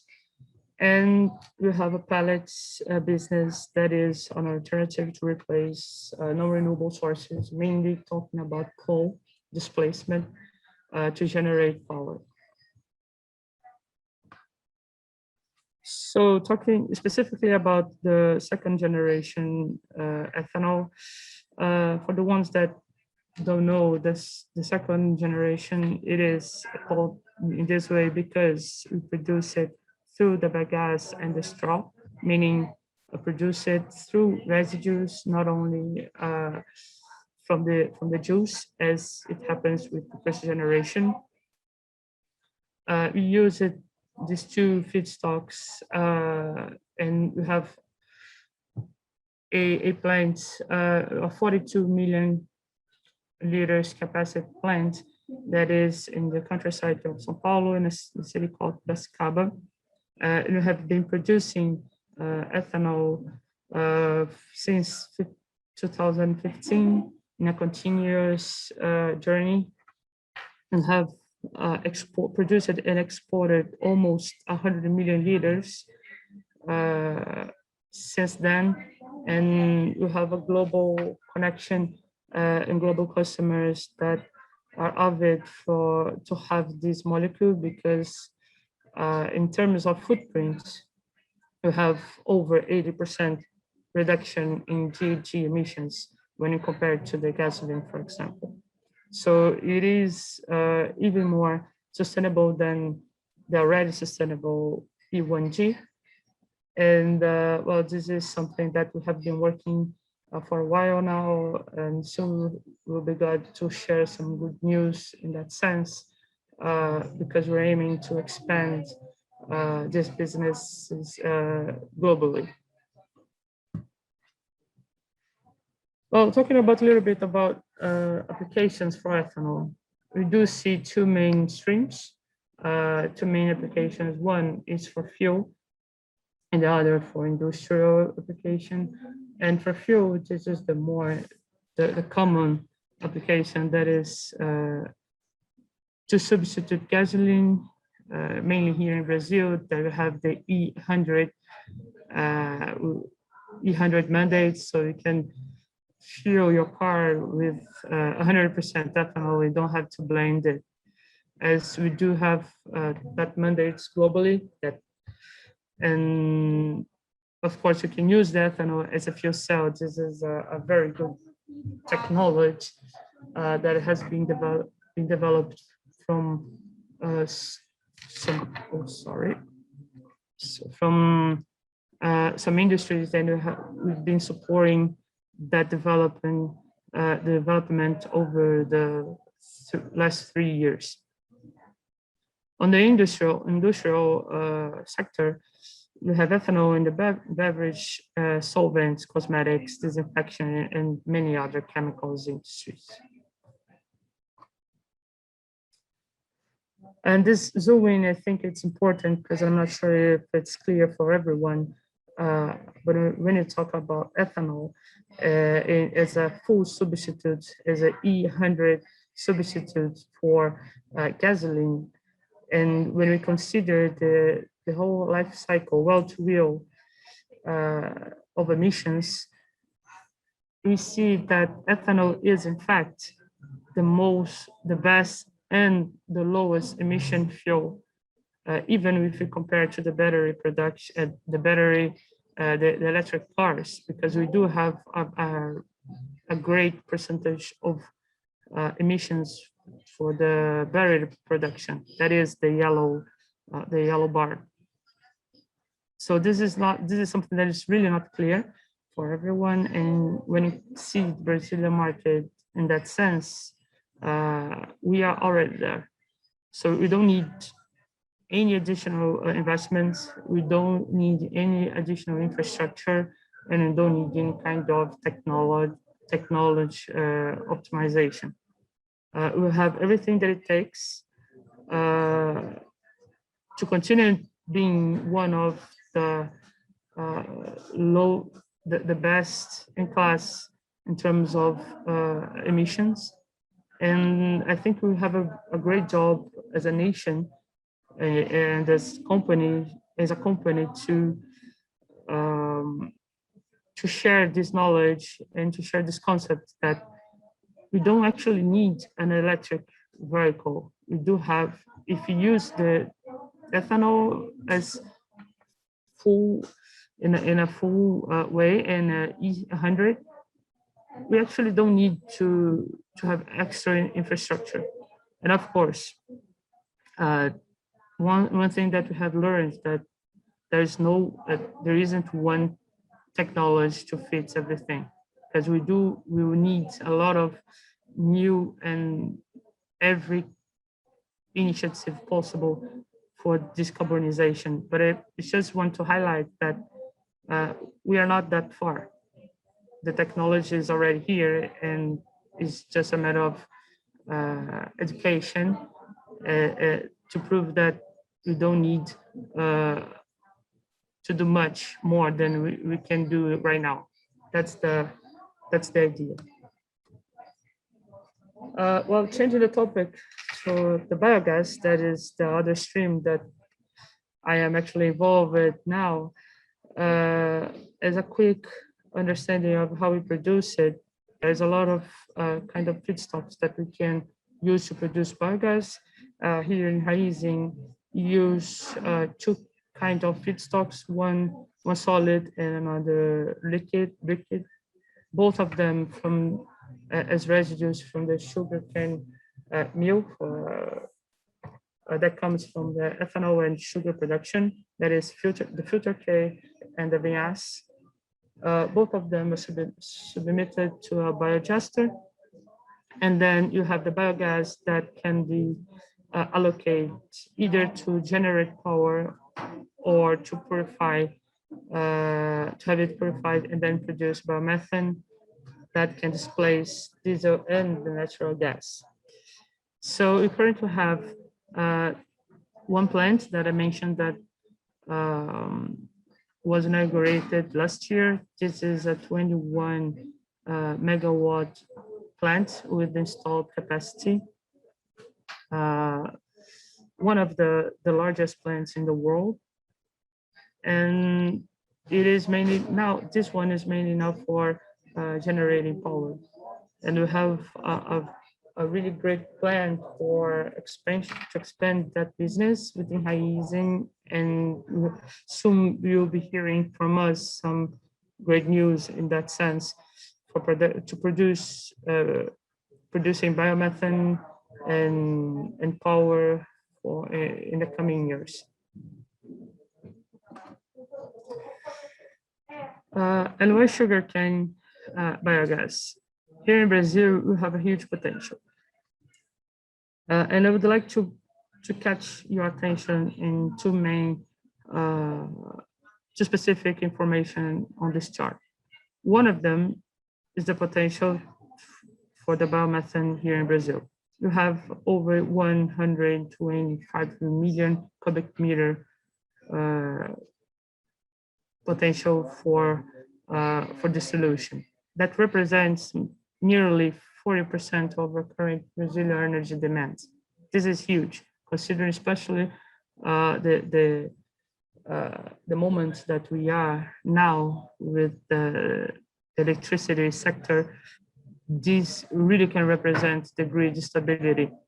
This can really help stabilize our electrical generation.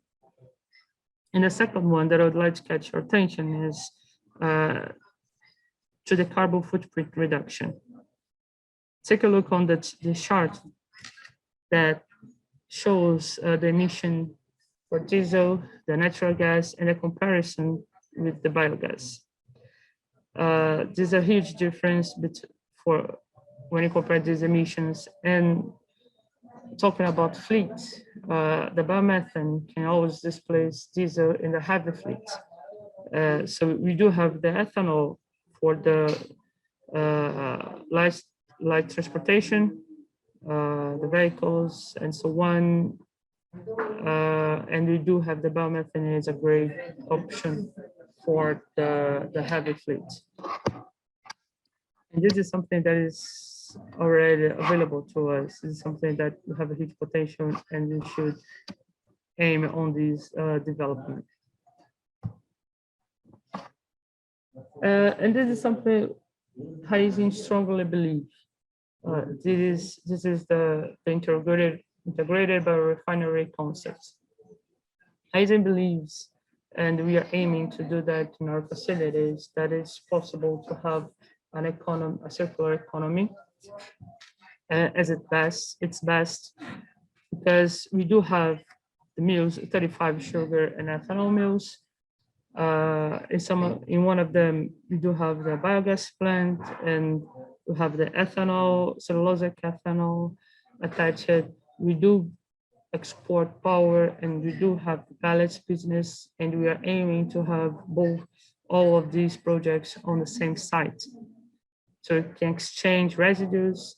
You can really have the best in class circular economy with residues exchange and a more value added aggregation products on the cane, because it's all about the cane and everything that comes out of it. So this is something that we are working really hard to make it possible in the coming years as well. And to finish my presentation, this is, well, we have 5 items that it's important to highlight. We did highlight it in the previous presentation, but I think it's important also to mention that Brazil has a huge biomass potential. We have biodiversity, we have bioinnovation, we have farming technology. And we are, by nature, a leading case for renewable energy matrix and biofuels adoption. So this is something that I have to scream to the world, because this is something that we are really good at, and we have to be really proud of, and focusing on that, and how Brazil can help the other nations to fulfill their commitments to the energy transition. So this is what I brought for you today. Thank you again for this opportunity. Please feel free to reach me at any wished time. My contacts can be shared. You can also reach me at LinkedIn. And well, this is it. Thank you again. Thank you, Natalia, for your explanation. And I agree with you when you say that Brazil can be also, of course, a leader on this change, on this movement to through a low carbon world. So I thank you again. I'll invite you to answer some of questions that is related to the second generation ethanol and some other questions that are for you, I think. We have some, so on our Q&A box, so feel free to answer them. And also, if you want, feel free also to share your contact for those who wants to be in contact with you and also Raizen initiatives. So thank you again. Also to be part of this movement. And Thank you. It's a pleasure to be here. Thank you.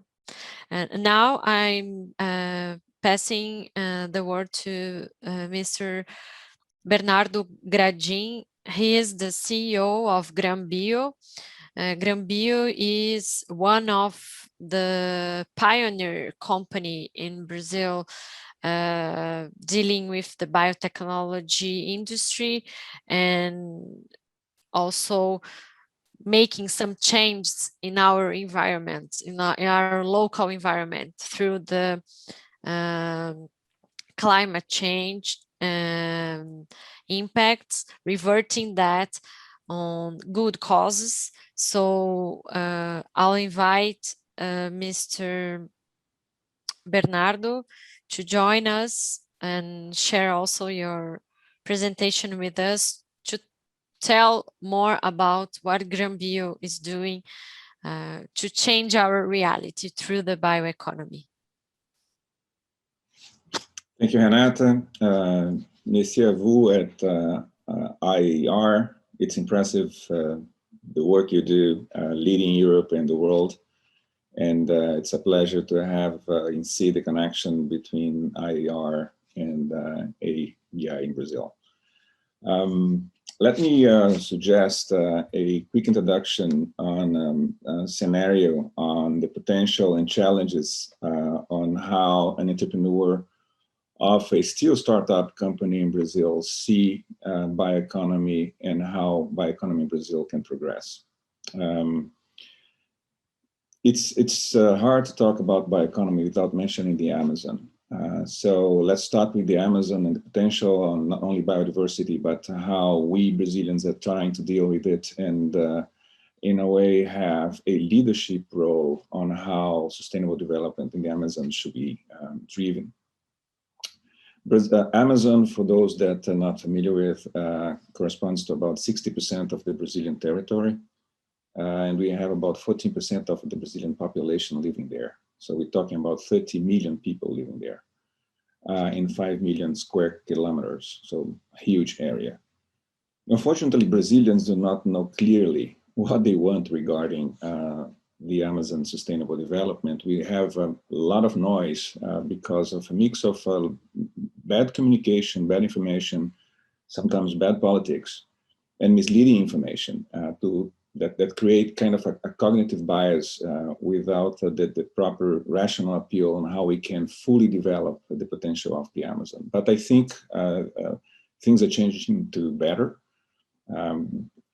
In spite of bad facts about burning of the Amazon and bad use of wood, there are a number of good initiatives, entrepreneurial and government good initiatives that are still lacking some good communication, good information, so that the world can see the potential and participate in a more contributive manner.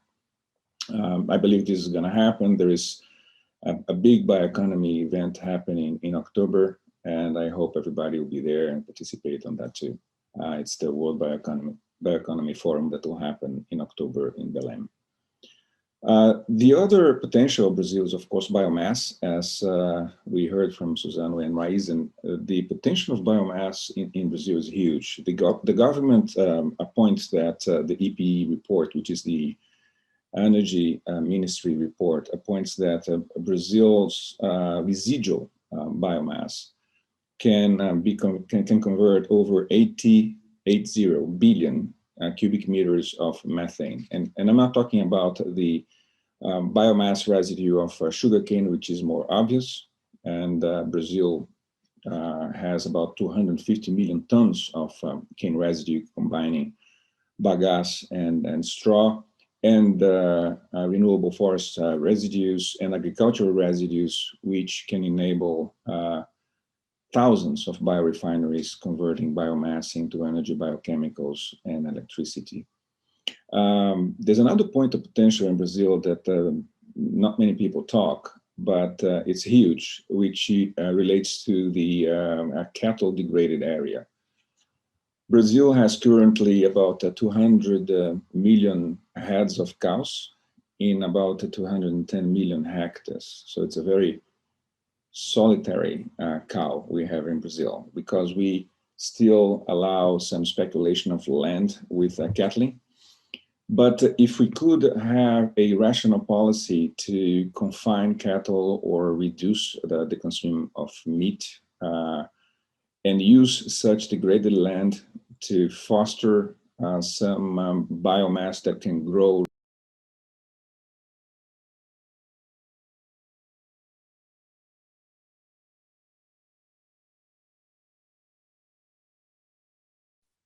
Sorry, Mr. Bernardo, I think your microphone is off. I'm so sorry. So I'm starting again. It was like 1 minute off, less than that. Okay. So, so I was talking about the degraded area used by cattle in Brazil. There's such a potential that with the right policy and the right entrepreneurial initiative, we can convert tens of millions of land into biomass, renewable biomass for biofuels, biochemicals, and other use. The challenges coming together with this potential mainly are we still lack long-term policy and mandates, clear mandates in Brazil with clear goals. I believe that we still lack political will and support of society to take all this potential into reality. The regulatory framework is improving, but still lack a lot of legal security comparing to what other countries have done. And of course, financing tools for entrepreneurship. We still lack the so-called patient capital for innovation and mechanisms that can value decarbonization as a tangible asset, not only intangible asset for entrepreneurs and investors. And of course, Brazil does not have yet a sound market offtake, pricing carbon at, let's say, the right range.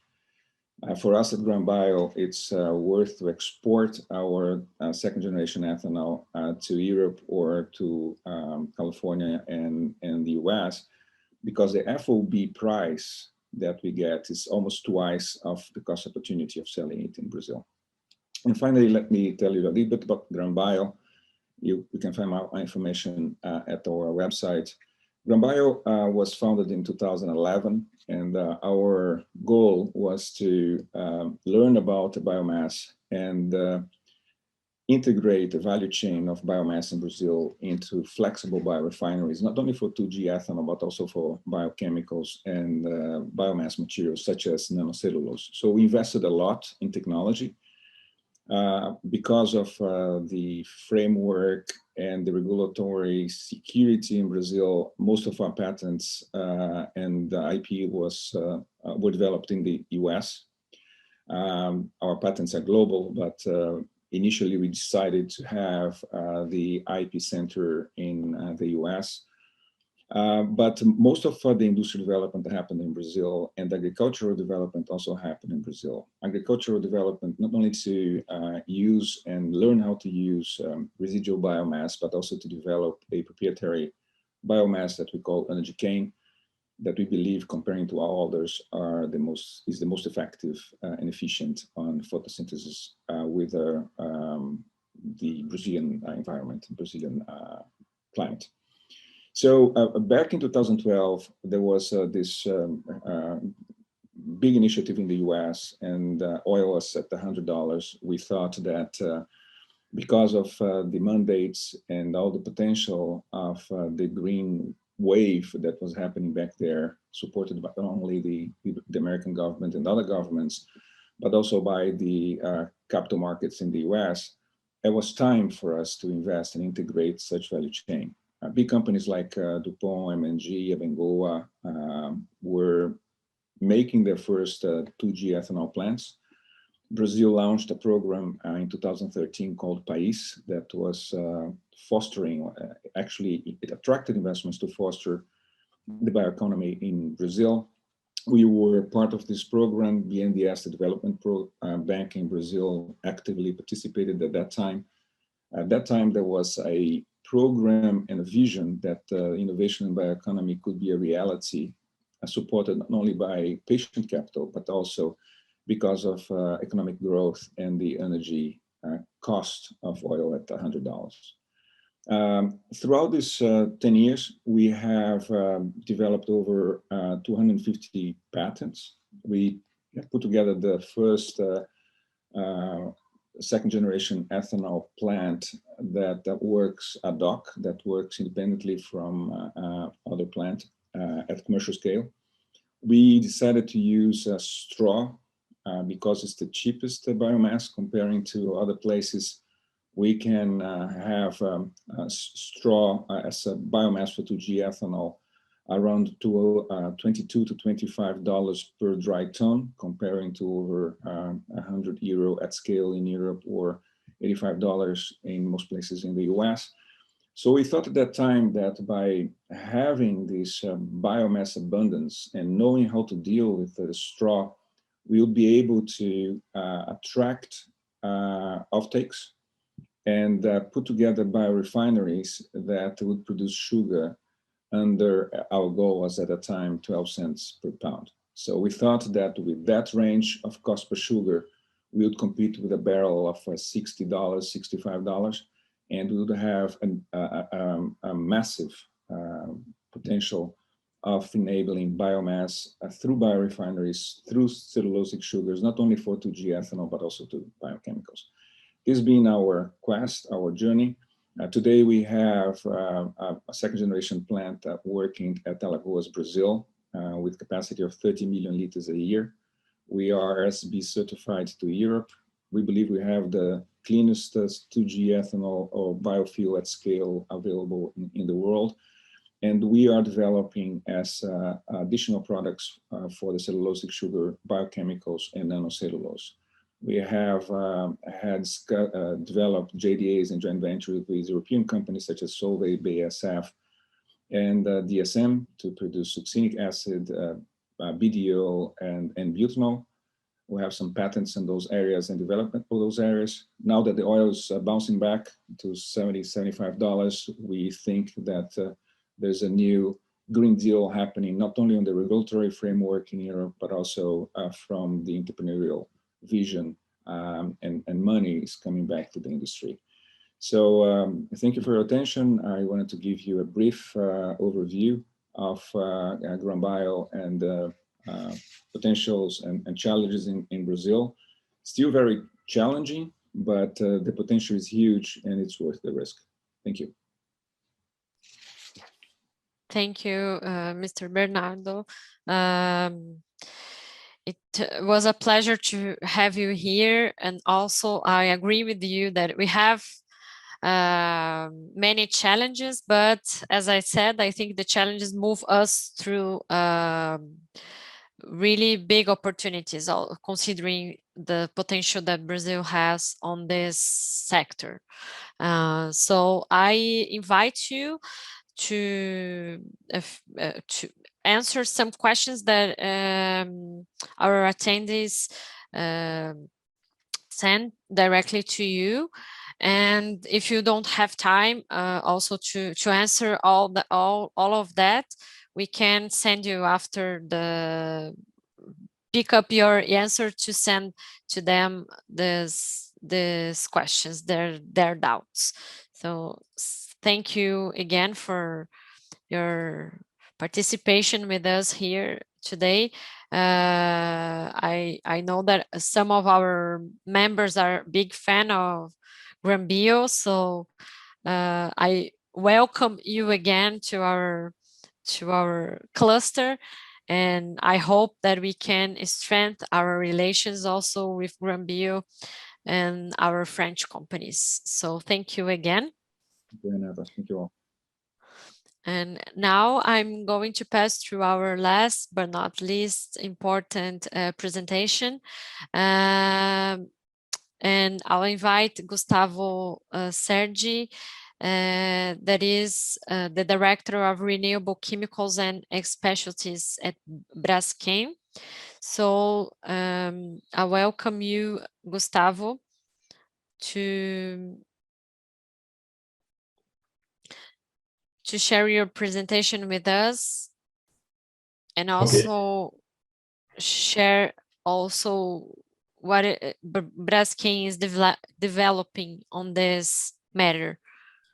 So, okay, thank you, Renata. So thanks everyone for being available at this time.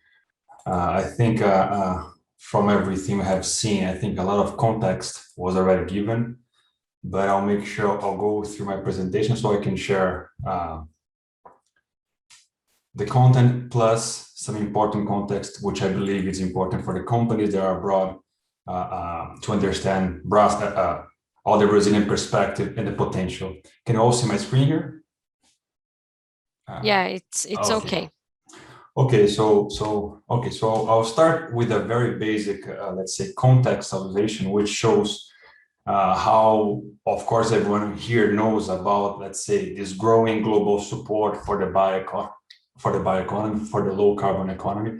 But I think it is important for us to position what are the exact levers of that. So I think you've all known for a long time the Paris Agreement has been trying to move, let's say, companies and countries to a more sustainable consumption pattern. I think the last years have suffered somehow, but now I think from last year onwards, we can clearly see a governmental pickup from these topics everywhere else.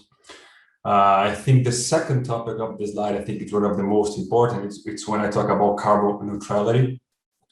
Used to be something that it was just, for some specific companies that were willing to commit to reach carbon neutrality for the next 20, 30 years.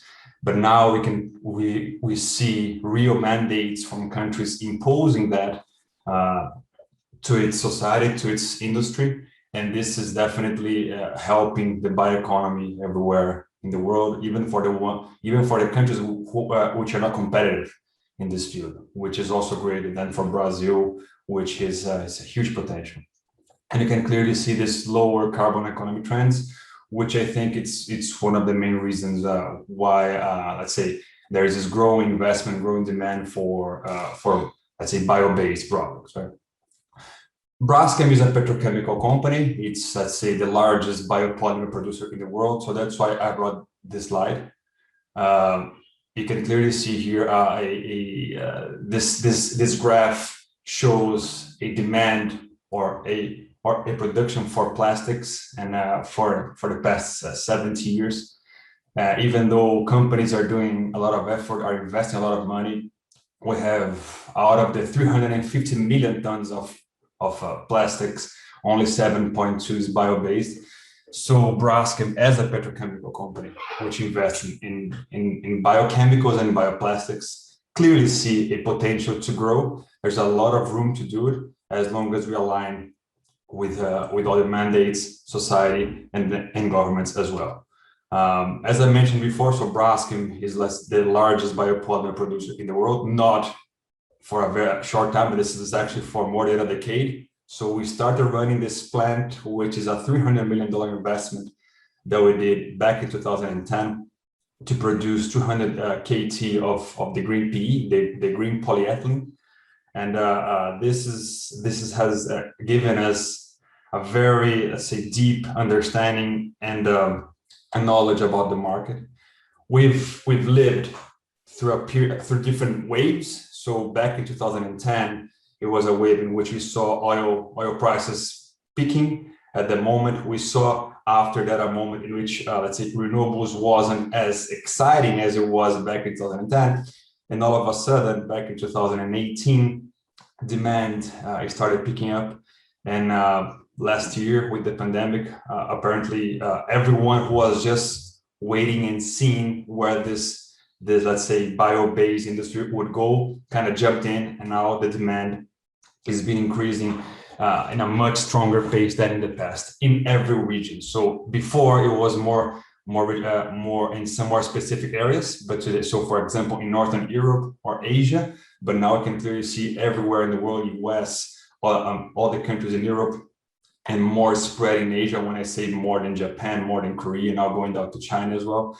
So Braskem has been, let's say, through the green polyethylene, being able to map this market and to correctly invest, select technologies to grow its portfolio, right? So we started with the green PE, and now Braskem has been investing for more than 10 years in new products, in a very strong pipeline to have the green chemicals and green plastics. I think Bernardo has mentioned all these data before. I think it's just for you to have a vision from Braskem's perspective. So how much could we grow the bioplastics or biochemical industry? And we see that we only use today 0.02% of the ethanol that is cultivated, let's say, in the whole 851 millions of hectares in Brazil. So the potential is there. There's room to grow, a lot of room to grow, and this is not a limit for our expansion. And this shows how much the world can rely in Brazil as a source of not only very competitive raw material, which is the sugarcane, probably the best biomass from the LCA perspective, so from its carbon footprint perspective. So Brazil can offer to the world a very strong and stable supply of, let's say, carbon capturing products, as we have area and technology to grow even more in Brazil. Just for you to give a perspective, so like how does a renewable product can contribute to the world? We compare our green PE carbon footprint with a conventional polyethylene footprint, right? Carbon footprint. And by substituting 1 ton of fossil polyethylene to the green polyethylene, this consumer is actually capturing 4 tons of carbon from the atmosphere. So this is why the consumption of green PE is growing in a very fast pace, and Braskem is making sure that the world will have not only the green PE, but all the potential products from let's say bio-based materials that can help industries and consumers to switch the nature of its products. As I mentioned, this investment that we have been doing has been big. So we started investing back in 2007 when we invested in this green polyethylene plant.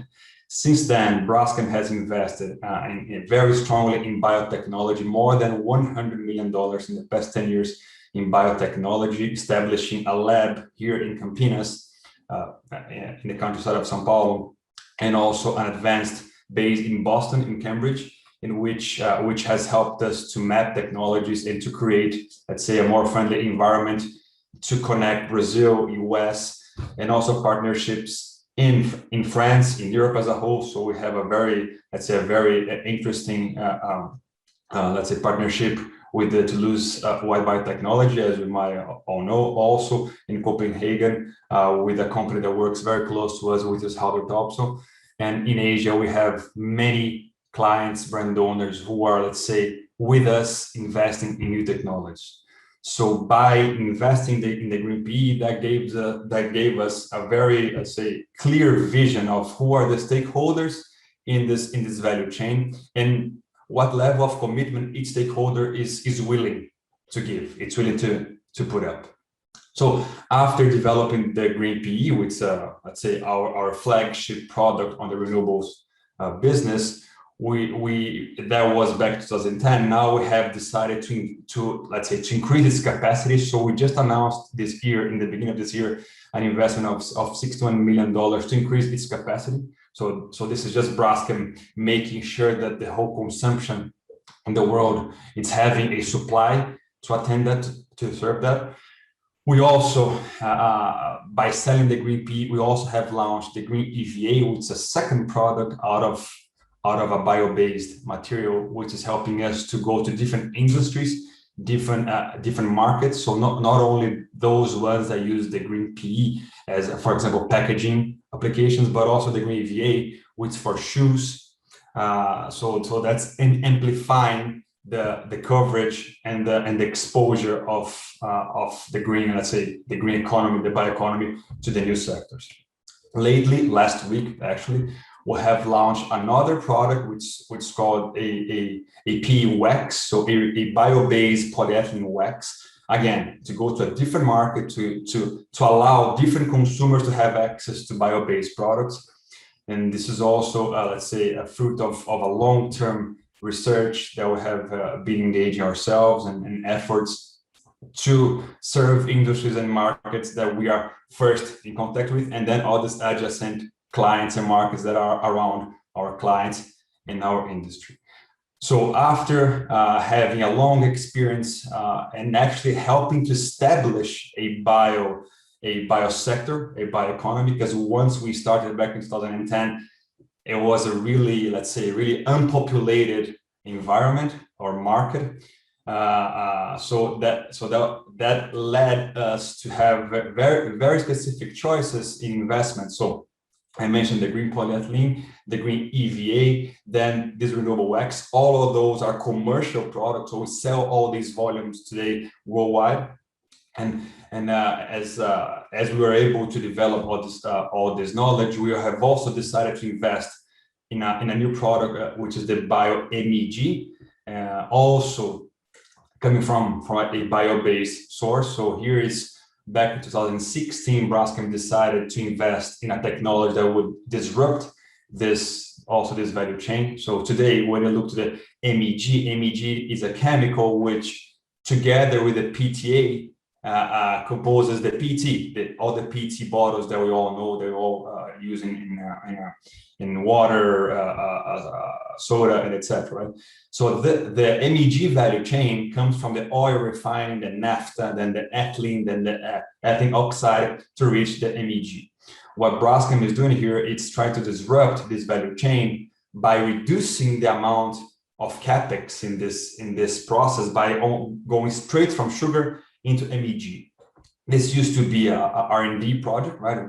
Back in 2016. But today we are already having a full operational MEG plant, or a demonstration plant in Copenhagen, in which we are, let's say, finalizing the validation of our MEG product. And then again, in the next years, be able to deliver another product to our clients, to new sectors, which shows how Braskem is being able to explore all this Brazilian potential, which I think it's huge. And we can clearly see now that we have been seeing for the past years, but now a very, let's say, a stronger interest and a stronger, let's say, validation from companies everywhere coming to Brazil, as, let's say, as the pressure from the society and from governments increase, companies are looking for all these competitive opportunities to invest. And they are definitely here in Brazil. And Braskem has made sure that this value chain was created around here. So having ethanol suppliers who would be able to supply a constant supply and supply the, let's say, the quality that we need to serve the green PE clients and green EVA and other, and also now developing, let's say, the sugar value chain, which will help us to produce the MEG and sell the MEG to the market. So I invite you here to follow Braskem in let's say, in the social media and all, of course, in LinkedIn and etc., in which we constantly communicate how our previous experience is helping us to, let's say, reach our carbon neutrality, which was announced to be reached in 2050. But more than that, all the circular economy context that Braskem has been engaging as a plastic producer, how to, let's say, have foster industries and foster consumers to have a conscious consumption and of the plastics and chemicals as a whole. And I think this is what Braskem can contribute and leveraging all this all this Brazilian, let's say, asset that we have, which is the biomass and technology and area and willingness to partnerships and to grow and to, let's say, create this value chain, bring a protagonist in this biomass value chain. So that was what I had to present, and I'm open here for questions if you have any doubts. Thank you, Gustavo, to share with us what Braskem is doing and developing on this bio world. I think I'll put only one question, but for everyone who participate with us today. That is related to the innovation, because we have some questions, some specific questions on the Q&A box. But when we talk about, and I invite everyone who wants to join us on this moment, because we have a question posed to Thiago Falda, but I think everyone could answer that. That is related to the innovation. So how to access this innovation when we talk about new technologies or new products that are already on the market, and looking, for example, the Amazon opportunities, how we develop the innovation on this region that we have to in one hand take care, and the other hand try to develop some try to benefit the market related to the biodiversity that we have, and develop also adding value on the development of new products. So how can we achieve that innovation, and how can we develop the innovation on the market using the biodiversity that we have already? So feel free, Gustavo, to answer, but also I'll invite Thiago Falda and our colleagues to answer that also. Okay, I can give an answer from, say, Braskem's perspective, from the market perspective. I think a long-term learning that we extract from this journey is that we have seen many companies trying to develop a technology because they had the technology, but not really because the market was really desiring it.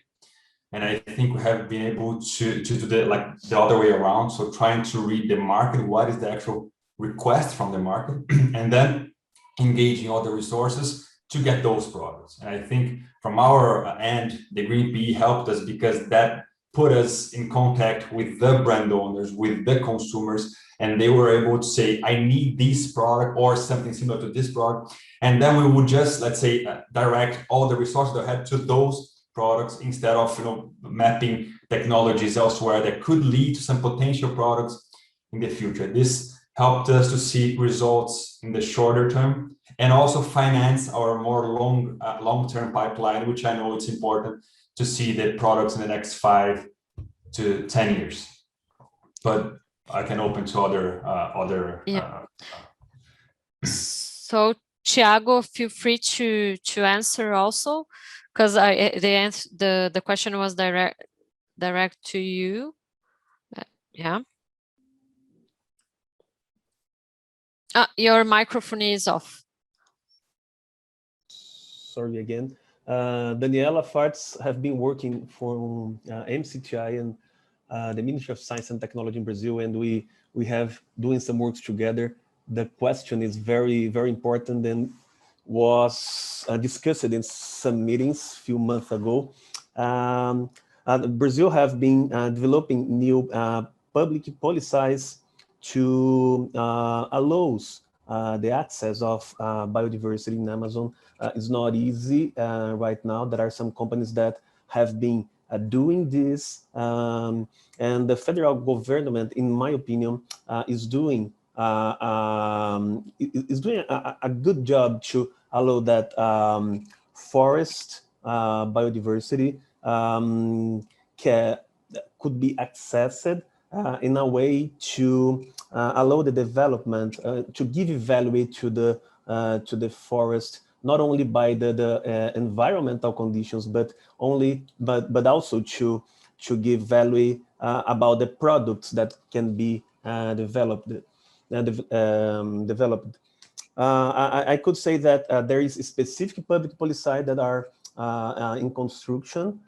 In the Ministry of Science and Technology, there is some programs like productive chains, like ODBio, and there is a specific group that are working a high-level committee in the Ministry of, in the Vice Presidents of Republic. The group is coordinated by our Vice President. That is just to give conditions to access the biodiversity. Brazil has adopted the Nagoya Protocol, as I told you, and there is a lot of public policies have been in development, and I think that the companies should to try to find to ask about these programs in government to have the best way to give to take take advantage of these actions. Yeah, so yeah, I agree with you. Like, and also I can see a movement. We from IAR, we participate from some actions on to create and develop the knowledge hub related to the bioeconomy, and we are here also to help giving some insights from abroad, like from France and also from Europe, to contribute to the bioeconomy, to the Brazilian bioeconomy development. So this was the only question that I think was more general. Was a general question, because the other ones I'll invite our speakers to these last minutes, so they can feel free to answer the questions, or otherwise I can share the contact directly to the person that sent the question to solve their doubts. So I'll invite you to stay here with me, Thiago, only to finish this webinar. Was very interesting to know more about what the Brazilian and multinational companies are doing to improve our local market and our economic development. And I thank you in name of the Brazilian Bioinnovation Association to be a partner of this webinar, and also be part of this change in our local market. I appreciate everyone's attendance, and I can see that despite the regulatory challenges that we face, we can see that the corporate environment has advanced towards a more sustainable and low carbon scenario, and this is inspiring and motivating for us. And also to see that all the companies and all the work that the parliamentary front and also the association is doing is to adding value to the development, not only of new products, not only to improve the innovation of the market, but also to, in the end of the chain, to bring more quality for everyone, and to contribute to a better world, if we can say like that in the big picture. So me, in name of IAR, I would like to thank this partnership. I hope that we could develop more and more actions, and I hope also that we could be able to have again our technical missions in presence soon, I hope. And I thank you all, also our invited companies to share with us all their experiences and all their knowledge on this subject. So thank you once again.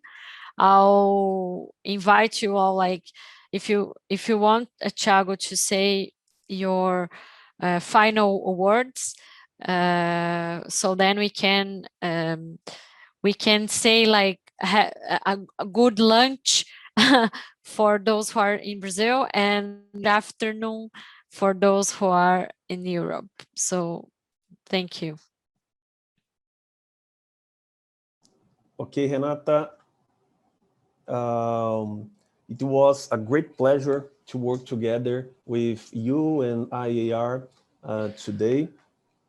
I'd like to thank you, everybody that participated in this meeting, especially to our member companies to show us the work they are doing, and I'm sure that we will have a lot of opportunities to cooperate to the development of advanced bioeconomy in Brazil. In name of ABBI, thank you very much. Thank you, Deputy Paulo Ganini, for being here and show the excellent work that you were doing in our parliament. Thank you very much. Thank you. Thank you very much to all of you, to all the participants, for your contribution today to this webinar. I hope that all the audience did appreciate your presentation. Congratulations, Renata, for the nice work. I hope everything is okay, and we indeed hope that we can make such I would say a quality event on site somewhere in 2022 or 2023, let's say, in Brazil, because it's much more convenient for business, for exchanges, for partnerships, rather than just making a presentation and waiting, let's say, an email from potential partners. Thank you very much. And again, congratulations, Renata. Thank you all. So have a nice day for everyone. Nice week. And I hope to see you soon. And I hope that we could also develop other partnerships together. So thank you very much. Thank you. Have a nice day. Bye. Thank you. Merci beaucoup.